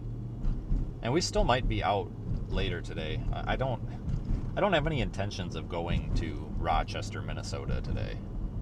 looks like that's where the storms are going to form, southeast Minnesota, maybe around 6 p.m. There might be another group that forms in northeast Iowa. If things go a little bit earlier than initially expected, they might turn into a line and then move across like kind of central Wisconsin, maybe like Baraboo area, between like Baraboo and Toma, which would definitely be obtainable for us to get there. Definitely be possible. It's only an hour and a half drive. But they might move through about 8 to 9 p.m. Maybe if they get going earlier, maybe more like 7 to 9 p.m. So, which is definitely something I would be willing to be back out for. I just can't, not really interested in going all the way to Rochester, Minnesota for some rain. But we might get a robust squall line that moves through. So we need to keep an eye on that.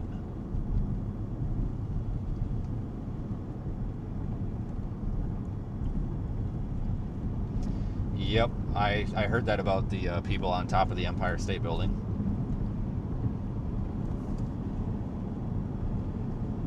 Yep, that's very 2026 of them.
So I made a Facebook post earlier because it's funny, because sometimes I like to be funny. It's okay to not. It's okay to be that way. But you know, the thing about Facebook is, some of you guys have noticed this. You could say, good morning, it's a nice day out today, and somebody will have a stupid comment. Well, this wasn't a comment, this was a message. I made a Facebook post earlier where I said, you know, I just went through the members only checkout at Walmart without being a member, and it was no different. I don't recommend.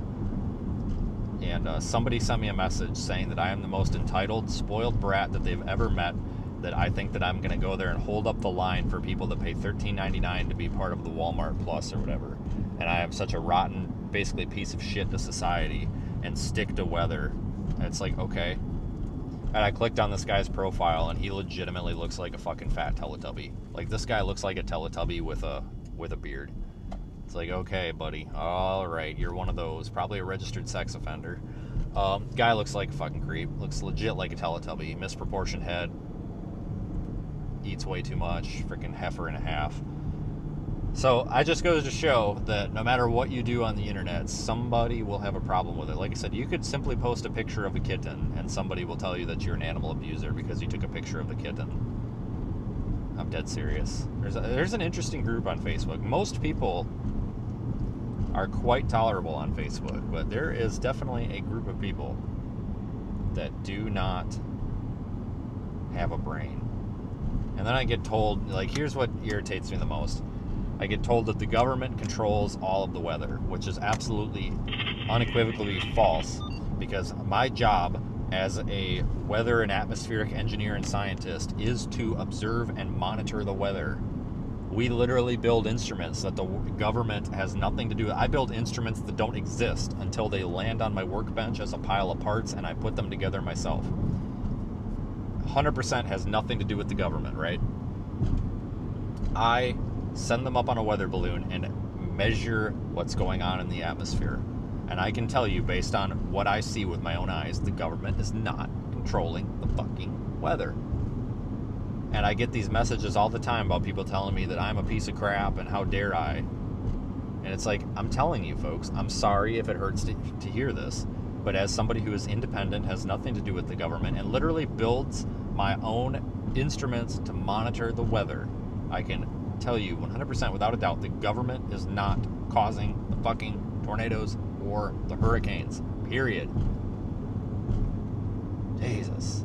That's right, we can't even fill the damn potholes in the road, let alone monitor, control the damn weather.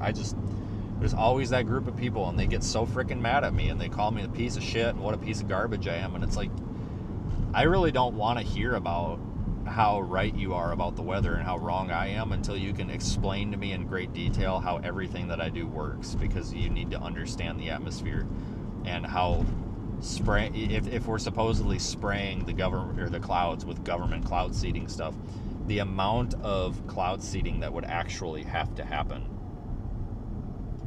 is enormous. Like, it is you can't even process it with your brain. Like, it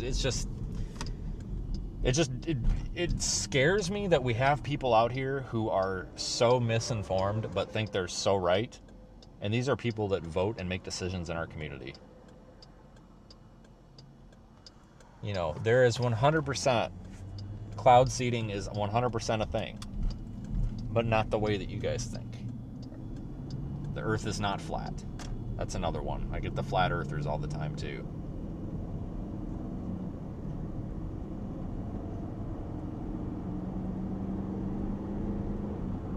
The flat earthers are the worst. A triggered Teletubby. Exactly.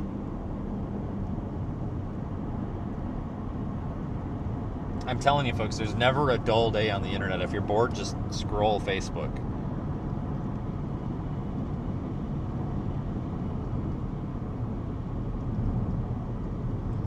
I'm a big supporter in questioning things. I don't want to take anybody's word for anything. But not everything's a conspiracy. One of the reasons that we make our data open, live, and available for you guys to see it is because we want other people to ask questions and make conclusions. We want to include people as part of the scientific process. There's nothing to hide here. If the government were controlling the tornadoes, then we will all find out about it together. But none of our evidence supports government manipulation.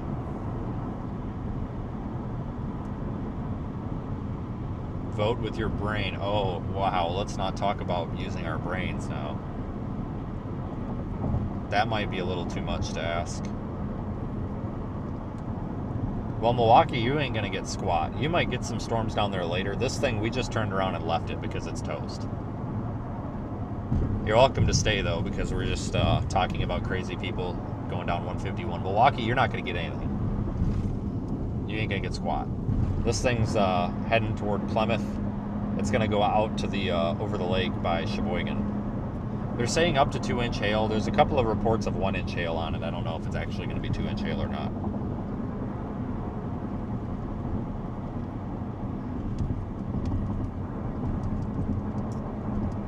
Do you guys remember when everybody claimed that the COVID vaccine had a microchip in it? That the COVID vaccine wasn't actually a COVID vaccine, it was just water with a microchip. And I don't know what that microchip did, but people said there was a microchip in it. Totally.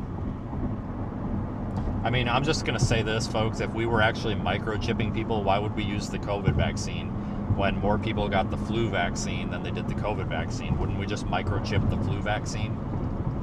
Like, we had the flu shot way before we had COVID. Why would we necessarily need the COVID vaccine to microchip people if why couldn't we just use the flu shot? I mean, I'm not trying to start a conspiracy against the flu vaccine, but I mean, I'm just trying to use my brain here. I don't know why we targeted that. I mean, I don't know, just a thought. Maybe I'm onto something. Maybe the flu vaccine has a microchip in it. I hope it doesn't. But fun fact, I'm allergic or something. I shouldn't say allergic. I have a terrible reaction to the flu shot. I can't get the flu shot. I got the flu shot every year, 4 years in a row, 2015 through 2019. And every single time I got the flu vaccine, immediately 12 hours later, I had horrible symptoms and I felt like I was sick for like 5 days and I was sick for like a week. And what irritated me is every time I went back after it, I said to the nurse or the doctor or whatever, I was like, hey, every time I get this, like, I get sick. I'm like, do you think I should not get it? And they're like, oh, well, it's better to get sick now than to get the flu later. And I'm just like, no, fuck you. How about I just don't get the damn shot? And if I get the flu, I'll take my chances. And I haven't gotten the flu. I haven't gotten the flu shot since 2019 because I have a terrible reaction to it. And I haven't gotten sick. And I'm not saying this is a conspiracy because that's how vaccines work. Some people do get a reaction to a vaccine. I don't want people to think I'm an anti-vaccine person. I'm just saying that some people do have terrible reactions to these and they choose not to get them for that reason. I was just highlighting how ignorant they were when they're like, oh, that's just how it works. I'm like, okay, well, screw you. And I haven't gotten it. I haven't had the flu since. Like, I typically don't get sick. So I just choose to not get the flu shot because I usually feel like crap for a week after it. You know, go get a flu shot. There's nothing wrong with it. I'm not saying there's a conspiracy behind it or that it doesn't work. I'm just saying I don't get it for that reason. Because it seemed to have worse complications than when it didn't.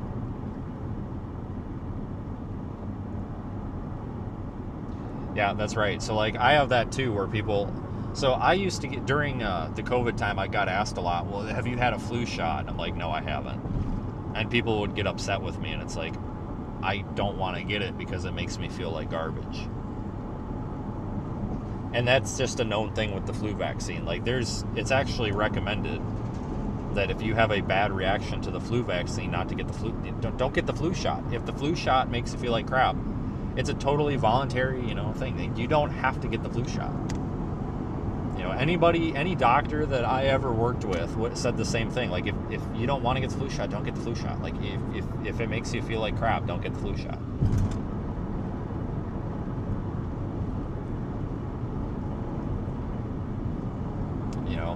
And I have that too, where, like, I remember at work, somebody was like, you didn't get the flu shot? And I'm like, no, I didn't get the flu shot. Well, you could be getting the flu and spreading it. Like, yeah, and we work in a freaking ambulance. We're around sick people all the time. We could be freaking spreading Ebola and not knowing it. Like, how about I just don't sneeze on people? Like, let's start there. Meanwhile, you got fucking people who will literally pick their ass with their finger and then shake somebody's hand. I mean, like, that's more of a problem than me not getting the flu shot. Oh no, I absolutely agree. Like, if you can go get a flu shot, go get a flu shot, because you are less likely to get the flu. But some of us just have legitimate reactions to it. Like, I have allergic reactions to weird shit. But, like, for example, I forgot what the fancy word is, but the telehealth doctor gave me a word for it.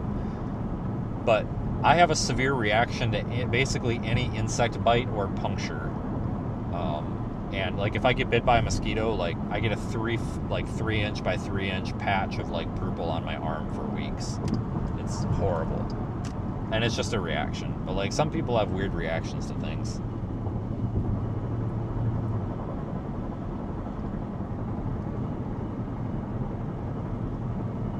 So...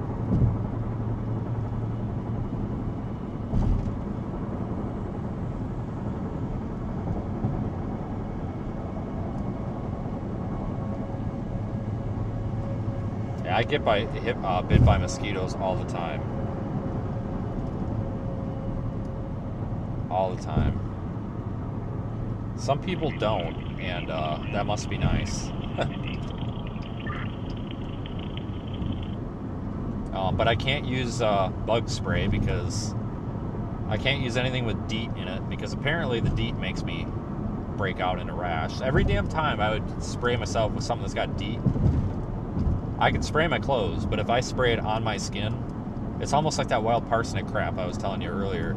If it gets, like, if the sun hits it, or if it just gets hot, I have this horrible, like, burning rash that happens. So, but some people have used that, what is that, Skin So Soft or whatever. Apparently that repels mosquitoes really well, and that's basically just a spray, like lotion or whatever. So I have used that before, but that hypoallergenic bug spray, it just don't work.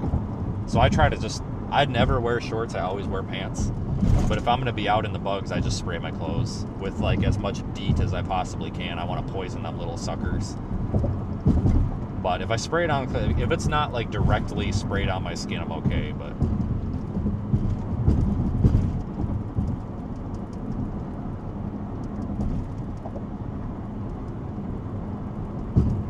I mean, the government-controlled mosquitoes, you know, they might bite you. I did have a tick the other day. I got a tick on my arm, and I about had an anxiety attack because I can't stand bugs that are attached to me. I've had a tick twice in my life, and this is a story.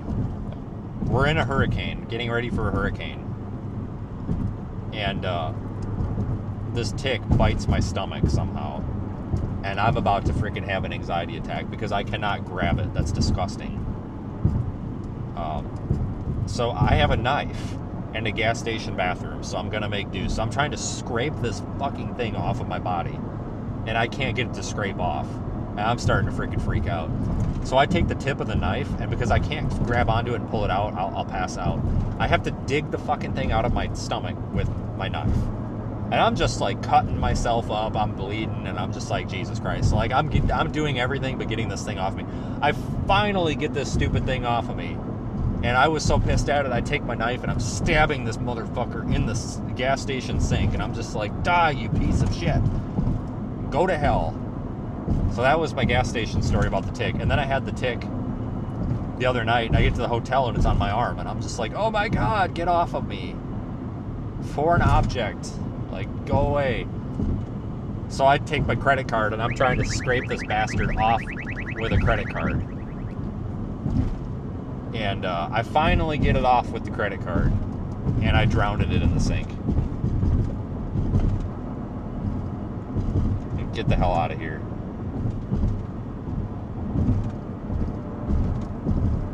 Only 2 times in my life, and I'm outside all the time.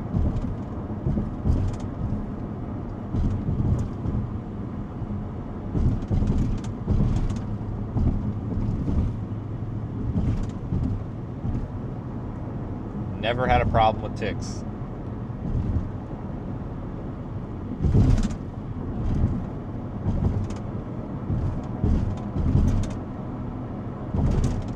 Because I'm outside a lot. I do all sorts of weird crap.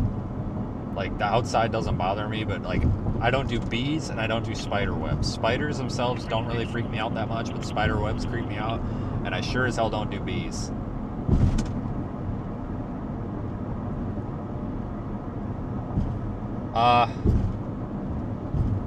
That's an interesting comment, but I think you know which one I'm talking about, but I guess you technically have a point. That might be the dumbest comment I've seen all day, but I have to agree that that's actually true, I guess. So I can't wrong you for it.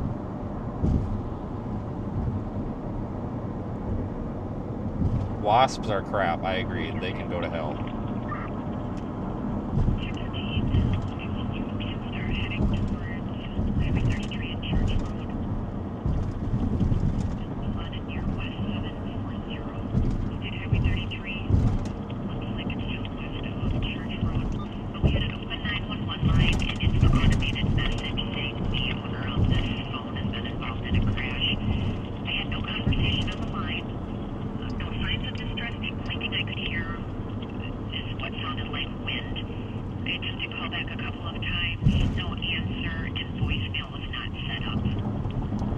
So those iPhone crash notifications, We have the phone number listed to a gentleman with a email address. they need to send fire and ambulance to that instead of dicking around. Because those iPhone crash notifications are legit.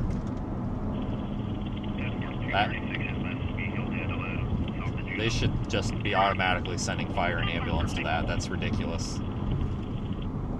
So those iPhone crash notifications are actually very legitimate. Very, very rarely are they actually garbage.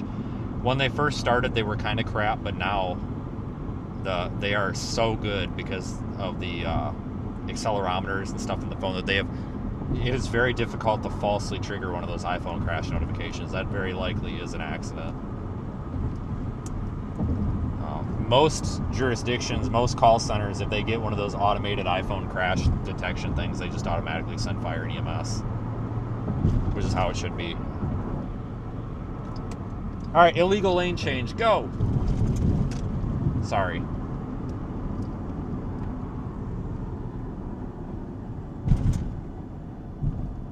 I got to get to this quick trip.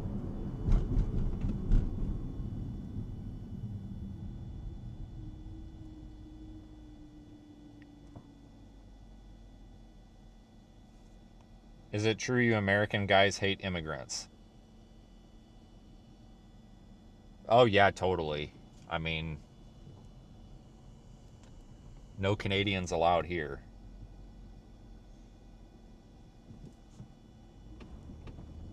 We do not approve of Canadian entry into this country. That's a joke. I joke about the Canadians all the time because if you joke about Mexico, people call you a racist. Nobody calls me a racist for saying anything about the Canadians, but the Canadians take a joke very well.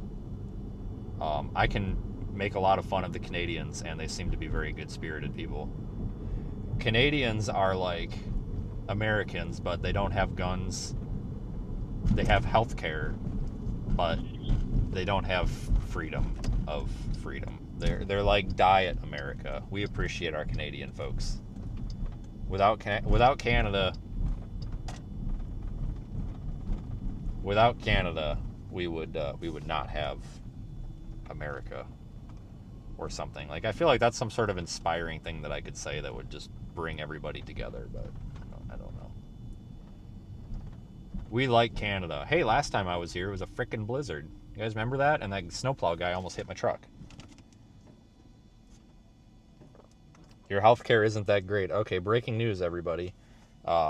Canada says that their healthcare sucks.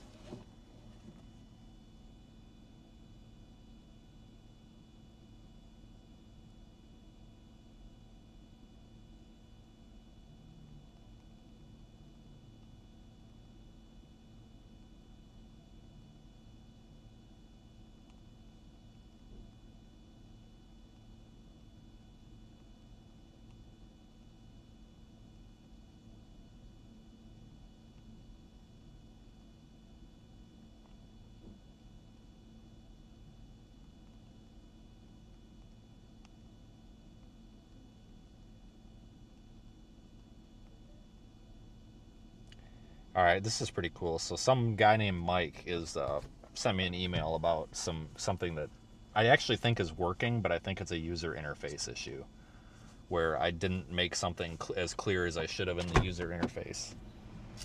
So what's cool is these support emails, I answer them, and I actually like getting them because this guy just brought up a good point, so everybody can thank this Mike dude because he brings up a good point about location and the interface and what I think might just be a misunderstanding of something, but I can fix it and make it clearer. So I do appreciate when you guys give us feedback on the app because it lets me things that make sense to me don't always make sense to other people, and it makes it so much easier for me to try to make things the way they should be. So your feedback is important.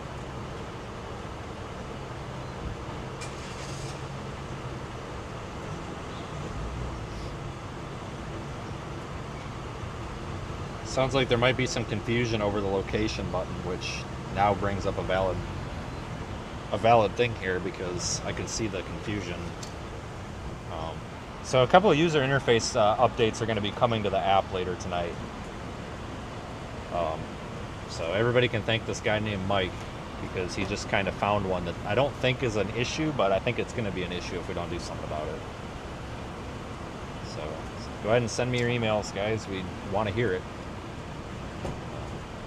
Because some of you guys have actually given us some really good ideas on what to put in the app. And seriously, some really good ideas. So even if you have an idea, and even if it seems a little far-fetched and it sounds like something we might not do, I'm still willing to hear it because we might be something we consider. So, wow, that guy needs to slow down with that. Jesus. So, let us hear all of your suggestions, folks. I want to hear them. I really do. Because I think what we have is really cool and how we can kind of build upon what people suggest. I have no problem doing anything we need to do with it. Thanks.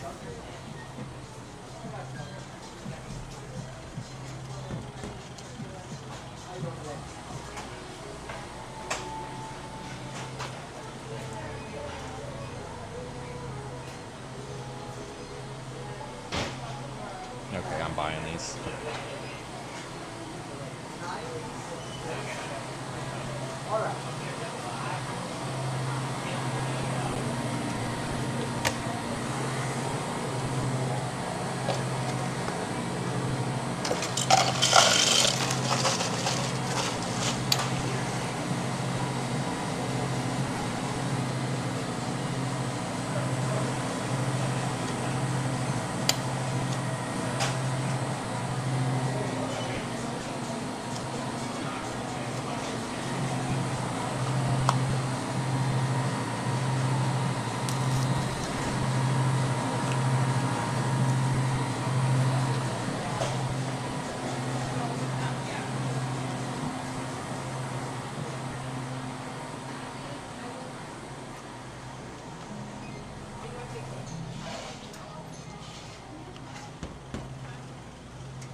$9.46. Would you like a bagel? No thanks.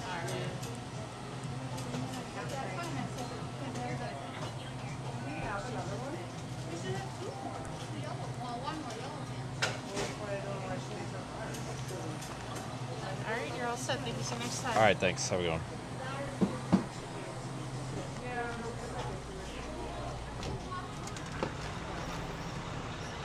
All right, so I got Mountain Dew flavored donuts.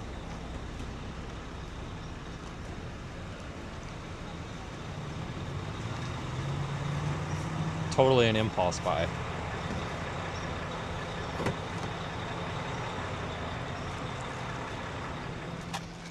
So I saw these and I'm like, we gotta try it. All right, check this out. Look at Mountain Dew flavored donuts. Now people can complain about that too because everybody's like, that stuff's gonna give you ass cancer. No, I am not affiliated with Max Velocity. I used to provide a stream to him free of charge.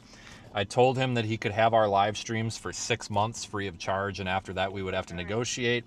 I gave him an option at the end of the year after 6 months. I said, hey man, you're gonna fucking hit me.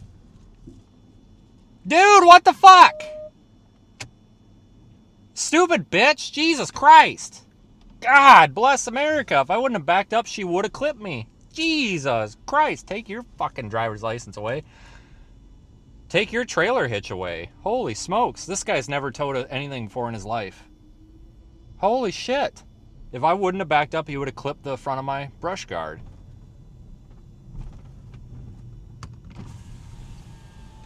Hold on. Oh, it's a guy. You suck at back in that. You suck at driving, fucker. But anyway, so I told Max, I'm like, hey, we can charge a fee, or because our project's expensive, or if you want, man, you can just help us promote the project a little bit, and we'll give you the radio sound data and all that, and then we'll just wash away any sort of bills or anything.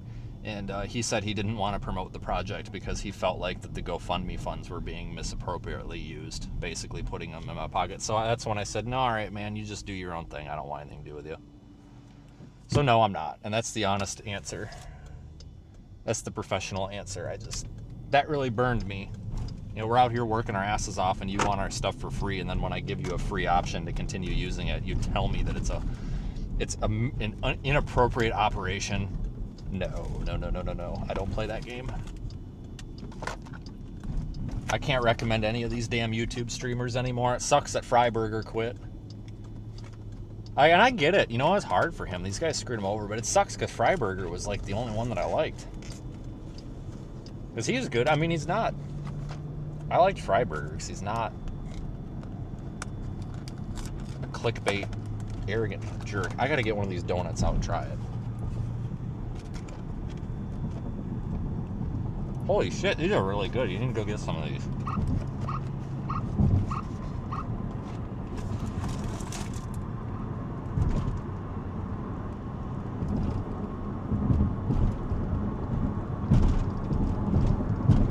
Okay, these Mountain Dew flavored donuts are the best thing I've ever had. Go to Quick Trip and get them. Not a sponsor.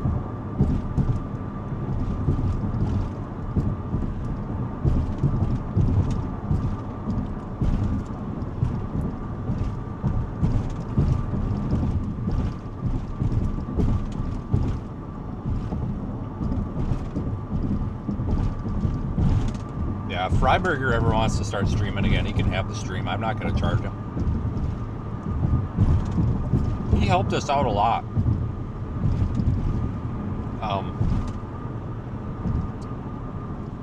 Really good guy too. I was gonna say kid, but he's not a kid. I think he's only a year or two younger than I am.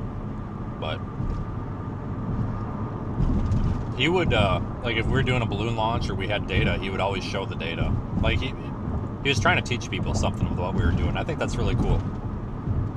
Somebody like that, I wouldn't charge any fee to access the stream because that's a partnership, not a business transaction. You know what I mean? Like he was getting the stream at no cost, but we were getting a little bit of promotion out of it because he was trying to teach people using our stuff and telling them where they can go look at it. To me, that makes it even. I wish I had money and I could offer him a job because at Project Weather I think it'd be so cool to have a streamer like that. Like if I could say, hey, here's $4,000 a month or whatever, can you be our studio guy and help us out? Like I would totally snag him. I actually disagree with him on a lot of his opinions, but he's not an asshole about his opinions, so it's like, okay, well I can live with that.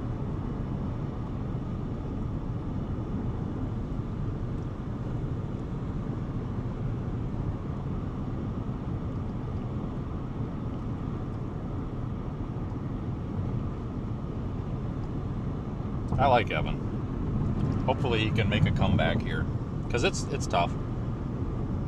You know, he did the responsible thing. He's trying to do this right. He doesn't want to half-ass it.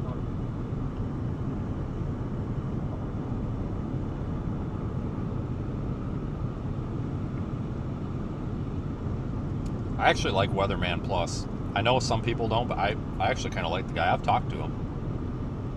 Mark. He is a really nice guy.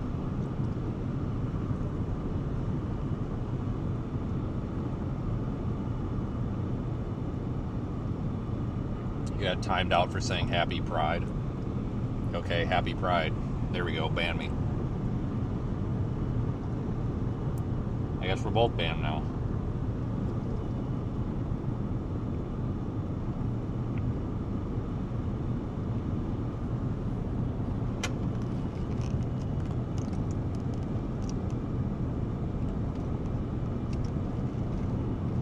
All right.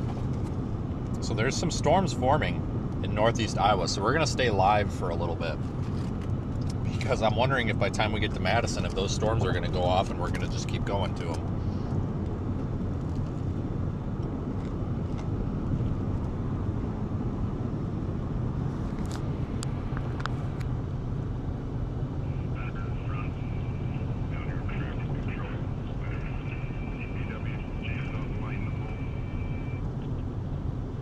So if your username is Radar Hole, which Radar Hole are you? Because there's like 12 of them.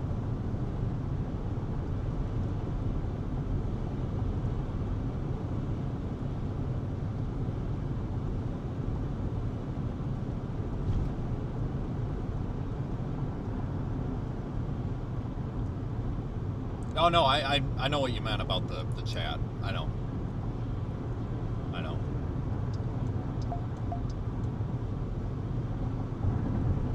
People get offended about dumb crap. I offended somebody because I said Merry Christmas, and they're like, it's Happy Holidays. And I'm like, well, it's freaking Christmas. I got an email last year because I said Merry Christmas, and somebody was like, that's very intolerant because I'm not a Christian and blah, blah, blah, blah, blah. So you need to say Happy Holidays. And I'm like, well, I don't go to church and I'm not religious. But I say Merry Christmas because it's always been like Christmas. Sorry. Like, I apologize. I'll try to not offend you next time. Like, god dang it. Like, you just can't win. You cannot win on the internet. It is impossible to win on the internet.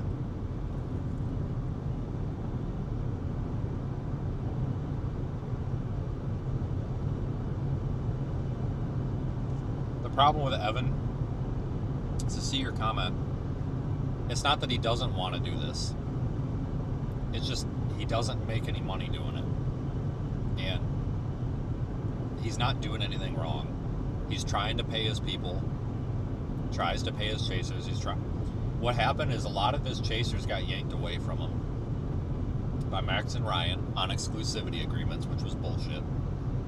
But he doesn't want to do clickbait like Max and Ryan, and he can't succeed without doing the clickbait with his size of channel until something changes with the algorithm. It's not his fault. I really wish that Project Weather Eye had enough money to like sponsor a YouTube streamer like that, where we could say, hey, we want you to continue streaming, but we also want you to give, do some coverage for us. Can we, sponsor you or something, so you don't feel like you're working for somebody and you don't feel like you're being controlled. Can we form some sort of financial partnership? I hope we get to that point.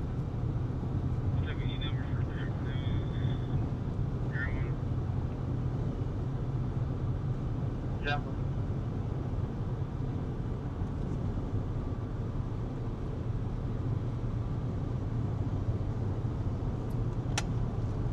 That's right, Tom.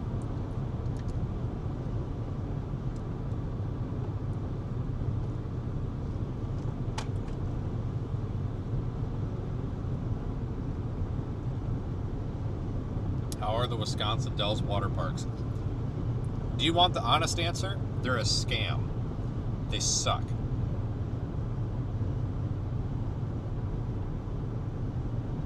Like, they're so overpriced and you just sit and wait in line.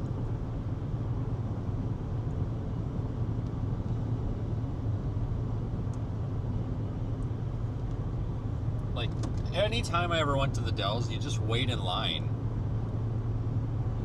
And it's like those really obnoxious like parents that are like, you know what I mean, like that they overparent their kids, and it's always some crazy mom and some crazy dad, and like the kid will just like lean up against the railing and they're like, little Johnny, don't do that, no, that's disrespectful, we raised you better, rah, rah, rah, rah, rah. And they're just like arguing their whole family vacation, and it's like, oh my god, do it somewhere else. And people are sweaty and gross, and then you're almost to the front of the line, right? You're about ready to go down the big ass slide. Boom! Here comes 3 obnoxious teenagers screaming, cutting in front of the line, and somehow get all the way up to the front and then go first, and now you're 3 people deeper every time. Or you go to the wave pool and there's some kid pissing in the wave pool, probably take a crap in the wave pool. I mean, who knows? I personally think they suck. The Dells used to be better. 15, 20 years ago, I would have told you it was a good place. The problem is it's so corporate now that like Mount Olympus Place has bought everything. All of the small mom and pop hotels, they're all bought and owned by that water park. It's really, everything's getting run down. It kind of sucks because the novelty of it kind of took a dump. It's too corporate.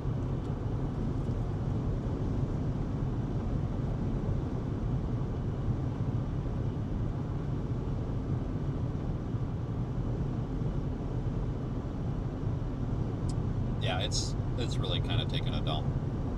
If you go downtown though, like where all the stores are and stuff, like actually in Wisconsin Dells, because all the water parks are outside of it, but if you actually go in town, it's kind of cool because stuff is still family owned.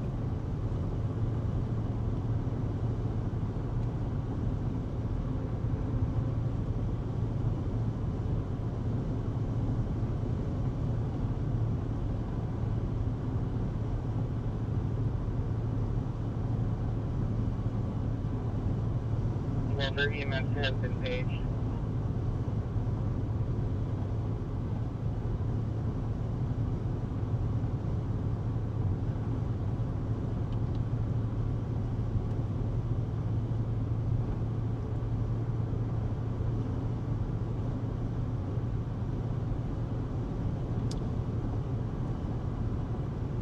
Yeah, I don't know why the Dells got so expensive. I mean, it's obvious. I mean, I guess I do know why. It's the corporate greed and stuff, but you pay basically Disneyland and Six Flag prices for not much.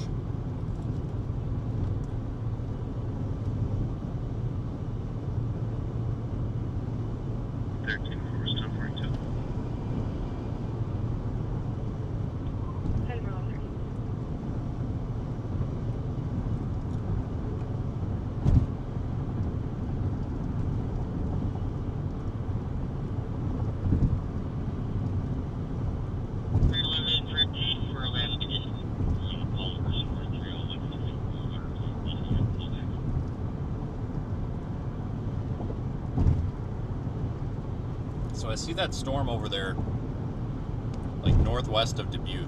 We need to watch that, because in about 20 minutes, by the time we get down to Madison, I would hate to, I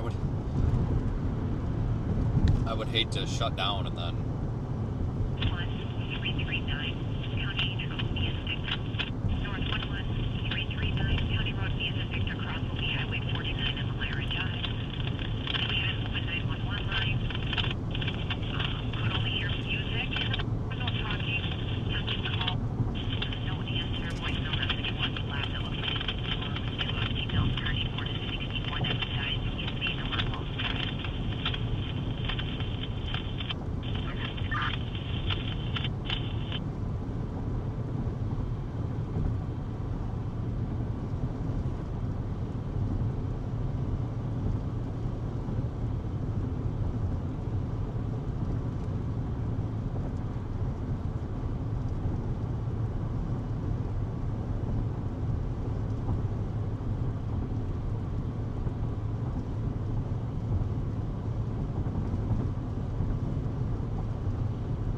Yep, last time we were up here was that snowstorm in like March. That really wasn't much of a snowstorm, but we were here for it.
Copy 7-1 with head trauma.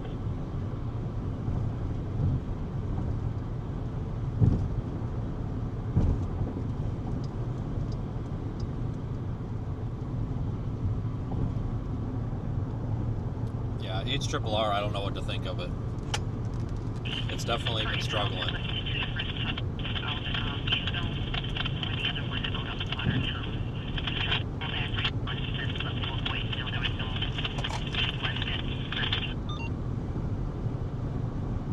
HRRR doesn't show any development out of this northeast Iowa storm that's going up right now, but it also doesn't show it there, period. And it's there. So, I don't know. High voltage. Yeah, it's got transformers and insulators on it. And tagged high voltage. Temporary deep.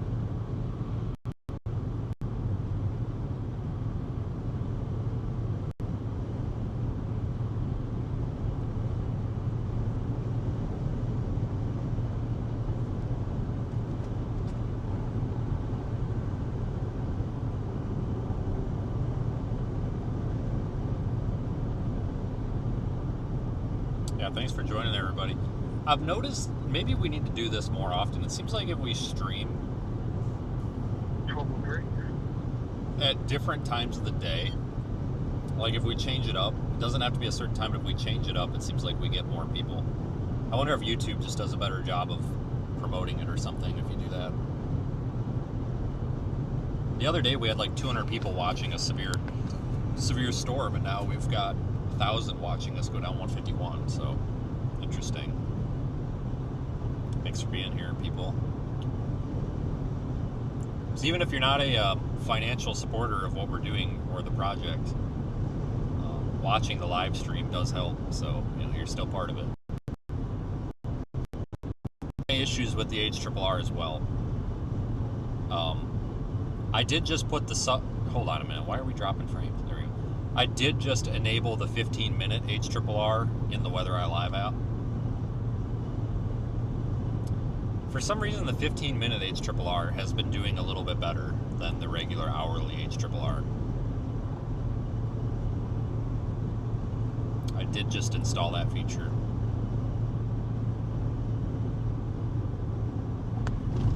So since I started talking about emailing us this stream with issues with the app, I've gotten like 10 emails, and one of the things that I'm noticing is I think we might actually have a slight issue. Metro's calling. We have an ambulance ready for Cato. With GPU rendering, so I might have to push an update and fix a few things tonight, but it shouldn't be an issue.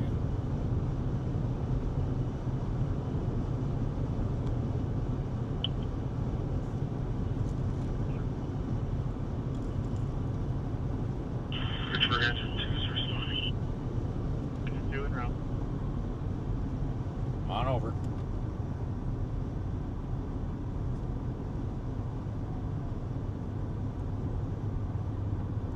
This guy must have blew a tire or something.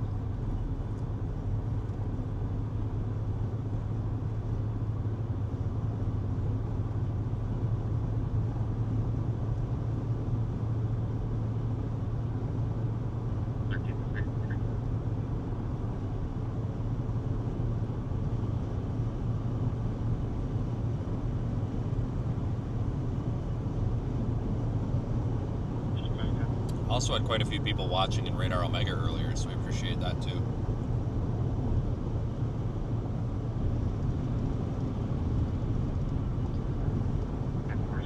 Don from Radar Omega has some really cool stuff that's going to be coming out soon. He's been working his ass off on some really cool 3D visualizations for the weather balloons. That'll be released in, we'll call it an undisclosed, that I can't tell you about, super top secret thing that will be coming out soon. But he's been working the past couple of months on a really cool 3D visualizer. So there's some fresh, new stuff coming pretty soon. Now, I'm not going after the sun. I'm specifically going after that cloud up there at the 1 o'clock position. Specifically that one. But we got some cool stuff coming.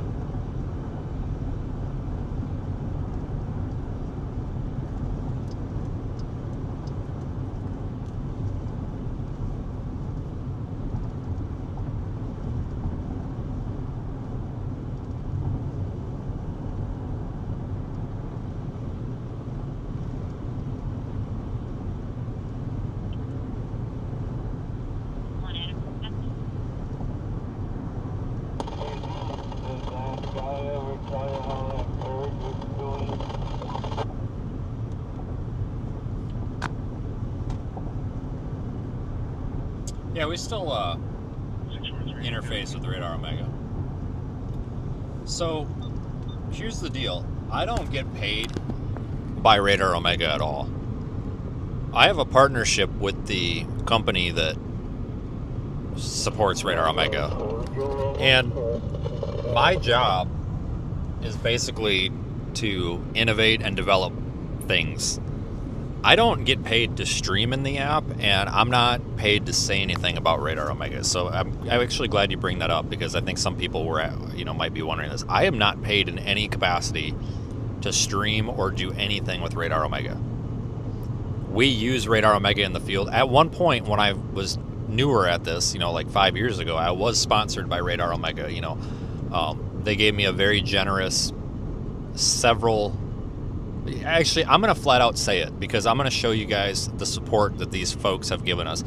I was getting $600 a day when I started this to sponsor a storm chase.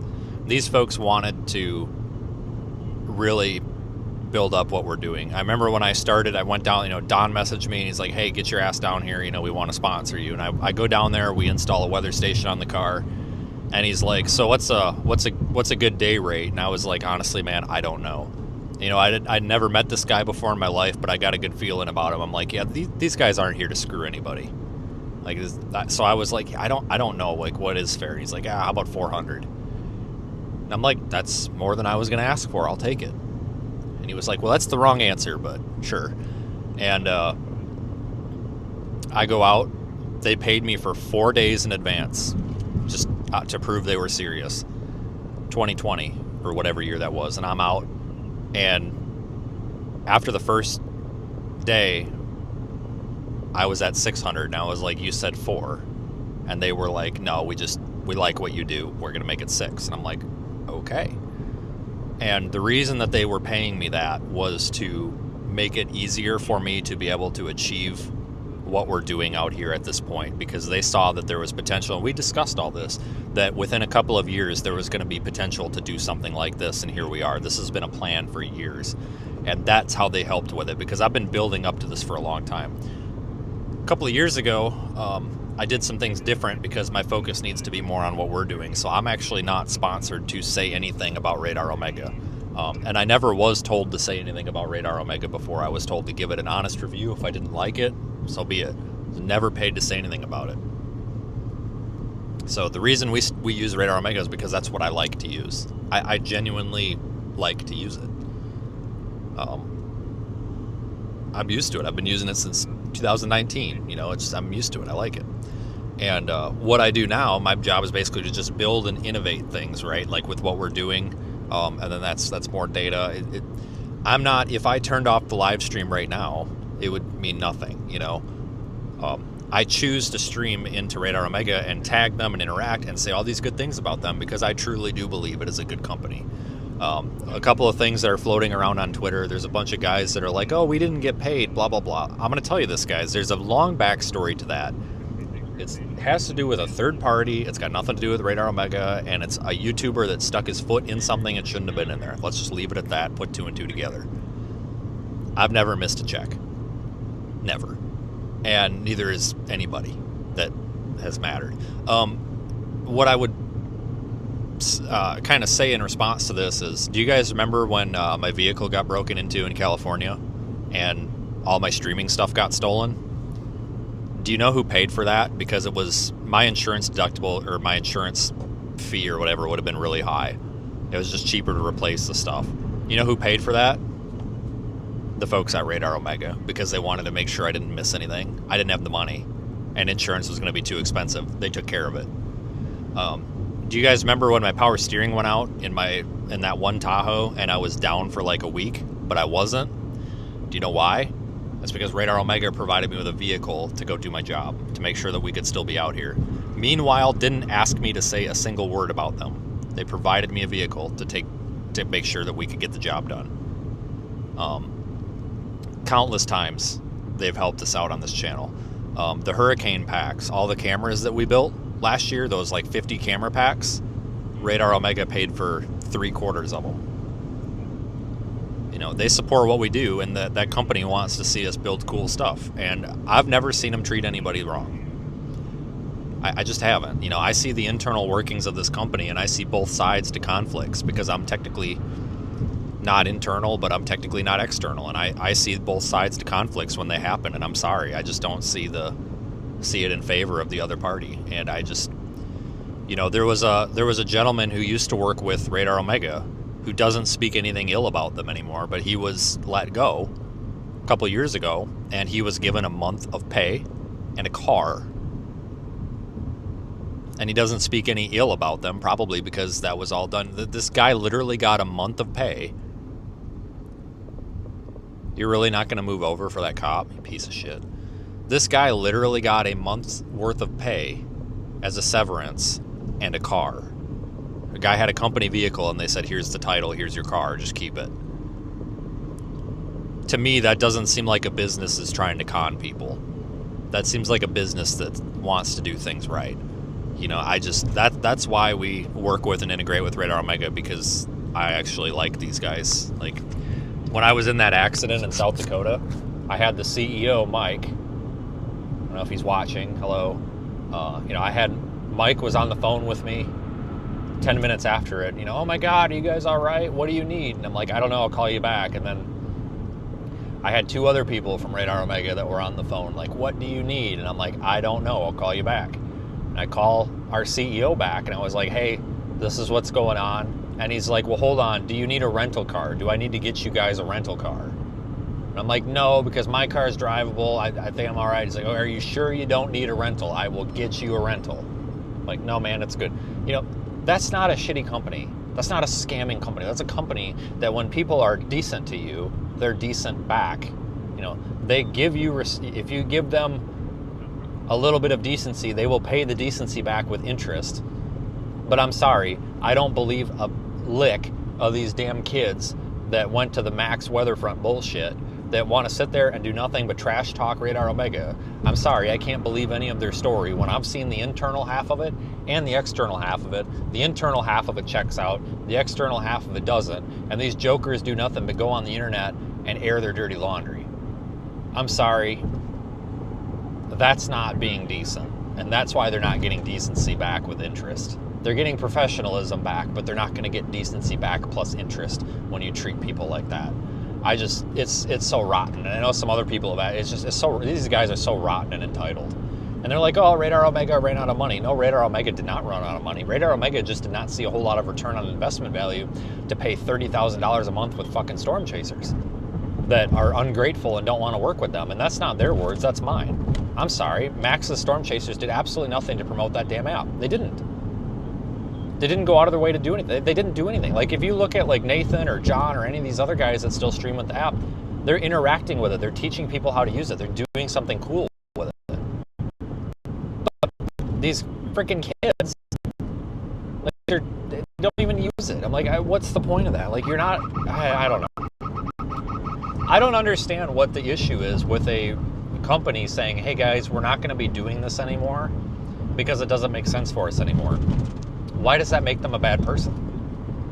You know what I'm saying? Like, people fire people all the time. A company saying, hey, we're not going to go this way anymore, doesn't make them bad. That's like hiring somebody to mow your lawn and then saying, hey, you know what? I feel like mowing the lawn myself. Hey, lawnmower guy, I don't need you anymore, but thanks for your service. I'm going to do it myself. That doesn't, you know what I'm saying? Like, God dang, people. So I probably shouldn't have went out and said anything, but I felt like I should say something because people have, like, I've been asked like 4 times this live stream.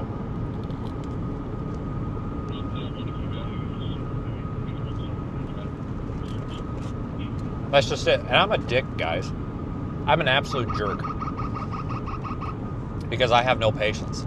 And if I can work with somebody, then that's saying something about them, because usually I get told to pound sand after about a week. Yeah, I like John. He is super, super nice, too.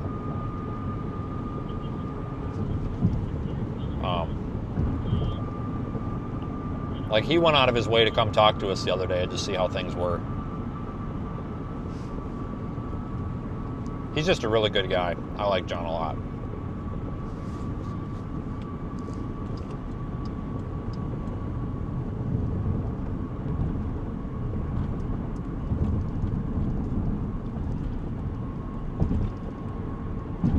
There are some good streamers out there that have kind of recently come to light, and I think it's good because, like, John's one of them. John's been doing this for many years, but I think he just really kind of started streaming seriously.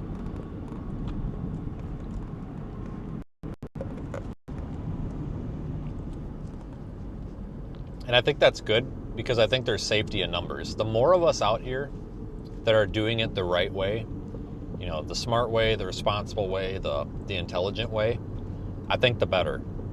You know, it's like Daniel said. You know, Daniel's one of them, right? You get these people out here that are doing it right. The more people that are doing it right, it's almost like a group. You know, it's almost like a union, even though it's not. You know, it just sets a better example, and it just favors the algorithm toward the people doing it. We'll call it the intelligent way, I feel like, is the polite way to put it. And I put like John, Nathan, Daniel, I put these guys in that category. They're all really good folks. I mean, and there's others too, but those are just, you know, the two or three that kind of came up, you know.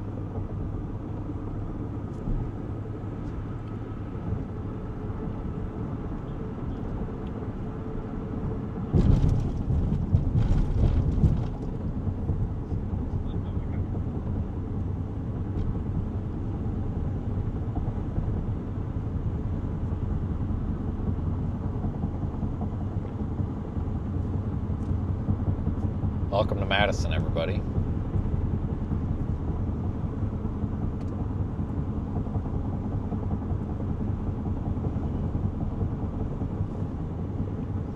I know it sucks that Daniel went back. He's not awake, or we would hear him on the radio. He must have had a long night. He 100% would have been. My volume. I had to make sure my volume was up. I didn't want to miss a Daniel call, but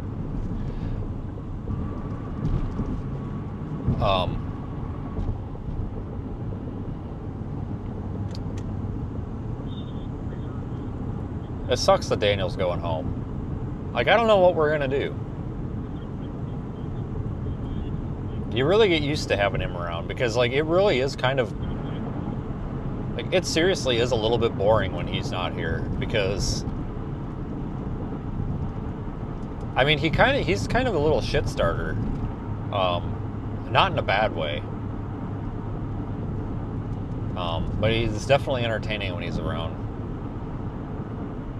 But he did I think he had a really good year this year, considering there wasn't a whole lot. I mean, he's had a lot more people watching his live stream this year than normal, and I think that's awesome, because he's one of the hardest working people out here. I mean, he takes what he does very seriously. And I mean, I do too, but he takes it very seriously and wants to give his audience the best. He puts a lot of work and effort into what he does. But it's okay, he'll be back in a few months. You know, only a few months, but he's taking his radio home with him. Okay, so I was talking to him about a month ago, and he's like, "Whoa, do you think I should give this radio back to you at the end of the year, or do you think I should just leave it in the car?" And I was like, "You can just leave it in the car, dude. I really don't care." And he's like, "Oh, well, I have a better idea. I'm just gonna take it home, and then I can talk to you from Australia." And I was like, "You know what? That is a fantastic idea. You should definitely take that thing home." So don't worry, people. We're still gonna have Daniel on the radio. It'll be just like he's sitting next to us.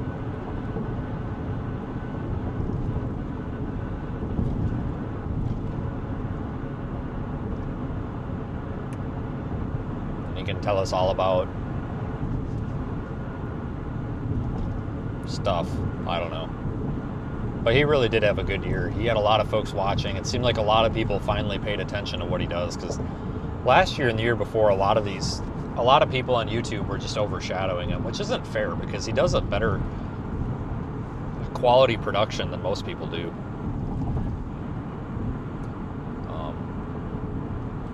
But I think people are finally catching on that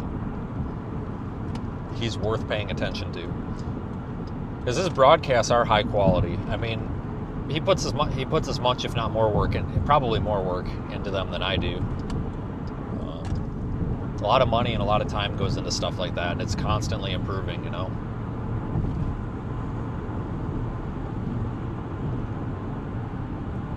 Daniel will be back probably at the end of next March or very early April. It usually depends a little bit, but he always comes back in the spring.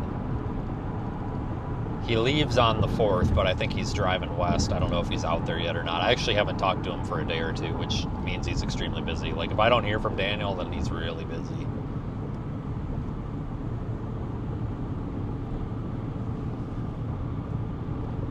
Yeah, the Enid tornado. That was for sure the, like, most insane tornado of the whole year so far. That thing was insane. I'm glad that he was the one that got that shot, though, because he deserved it. I'm glad it wasn't some undeserving little shit.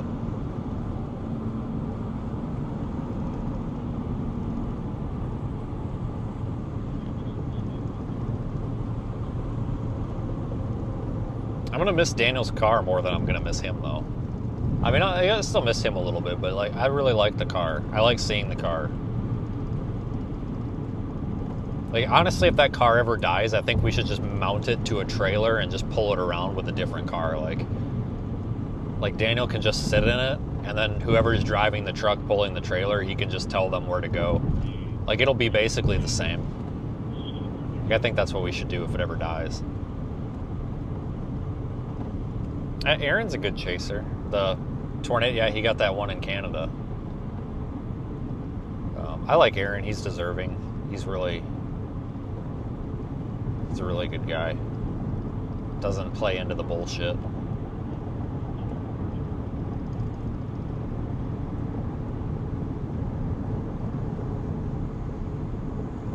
Daniel probably does miss his own car.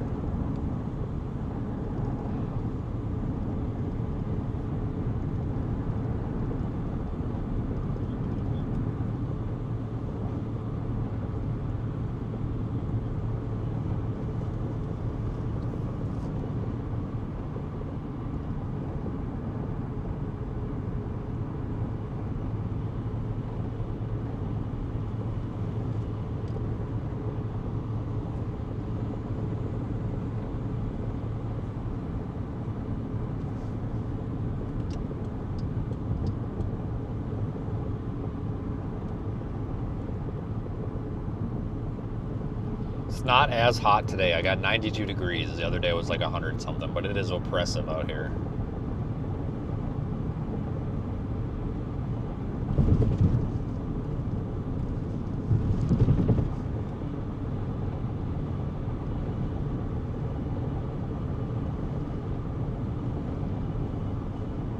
Yeah, keep watching that stuff, I guess, in northeast Iowa. I don't think that we're going to go after it right now. It seems to really be struggling to develop.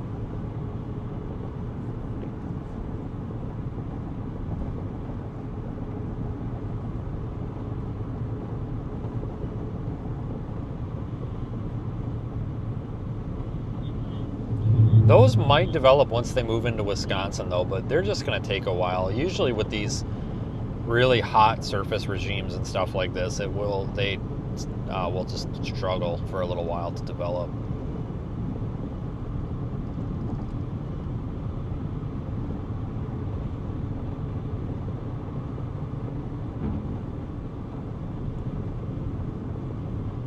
So it might just be a bit. Maybe once they get into Wisconsin in like 2 or 3 hours, they could be something.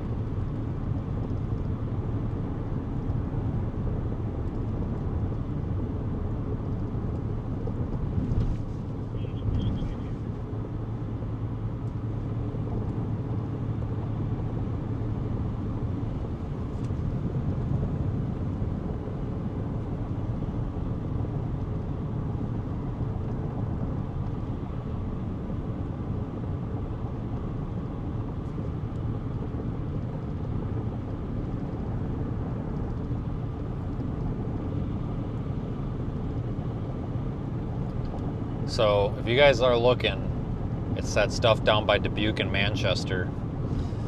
So I'm probably just going to return to the office and continue working, but I will probably head back out once these move into Wisconsin. But they're going to take some time, guys. They're barely moving and they're very slow to develop. So it's going to be a while before they're worth a damn.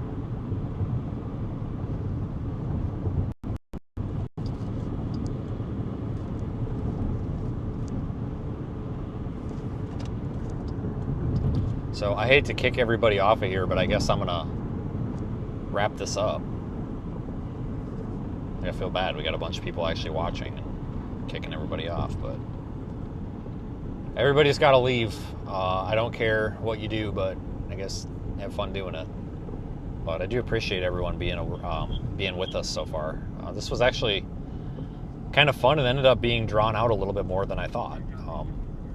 I originally thought that it was going to just be like an hour-long live stream, and when I left for up there, I really didn't even know if we were going to make it in time. And it turned out to be like a 4-hour deal. So, or 3.5-hour deal. So that's all right. Makes it easy for me because we only used, about a third of a tank of gas. The cost to go do this today was very low.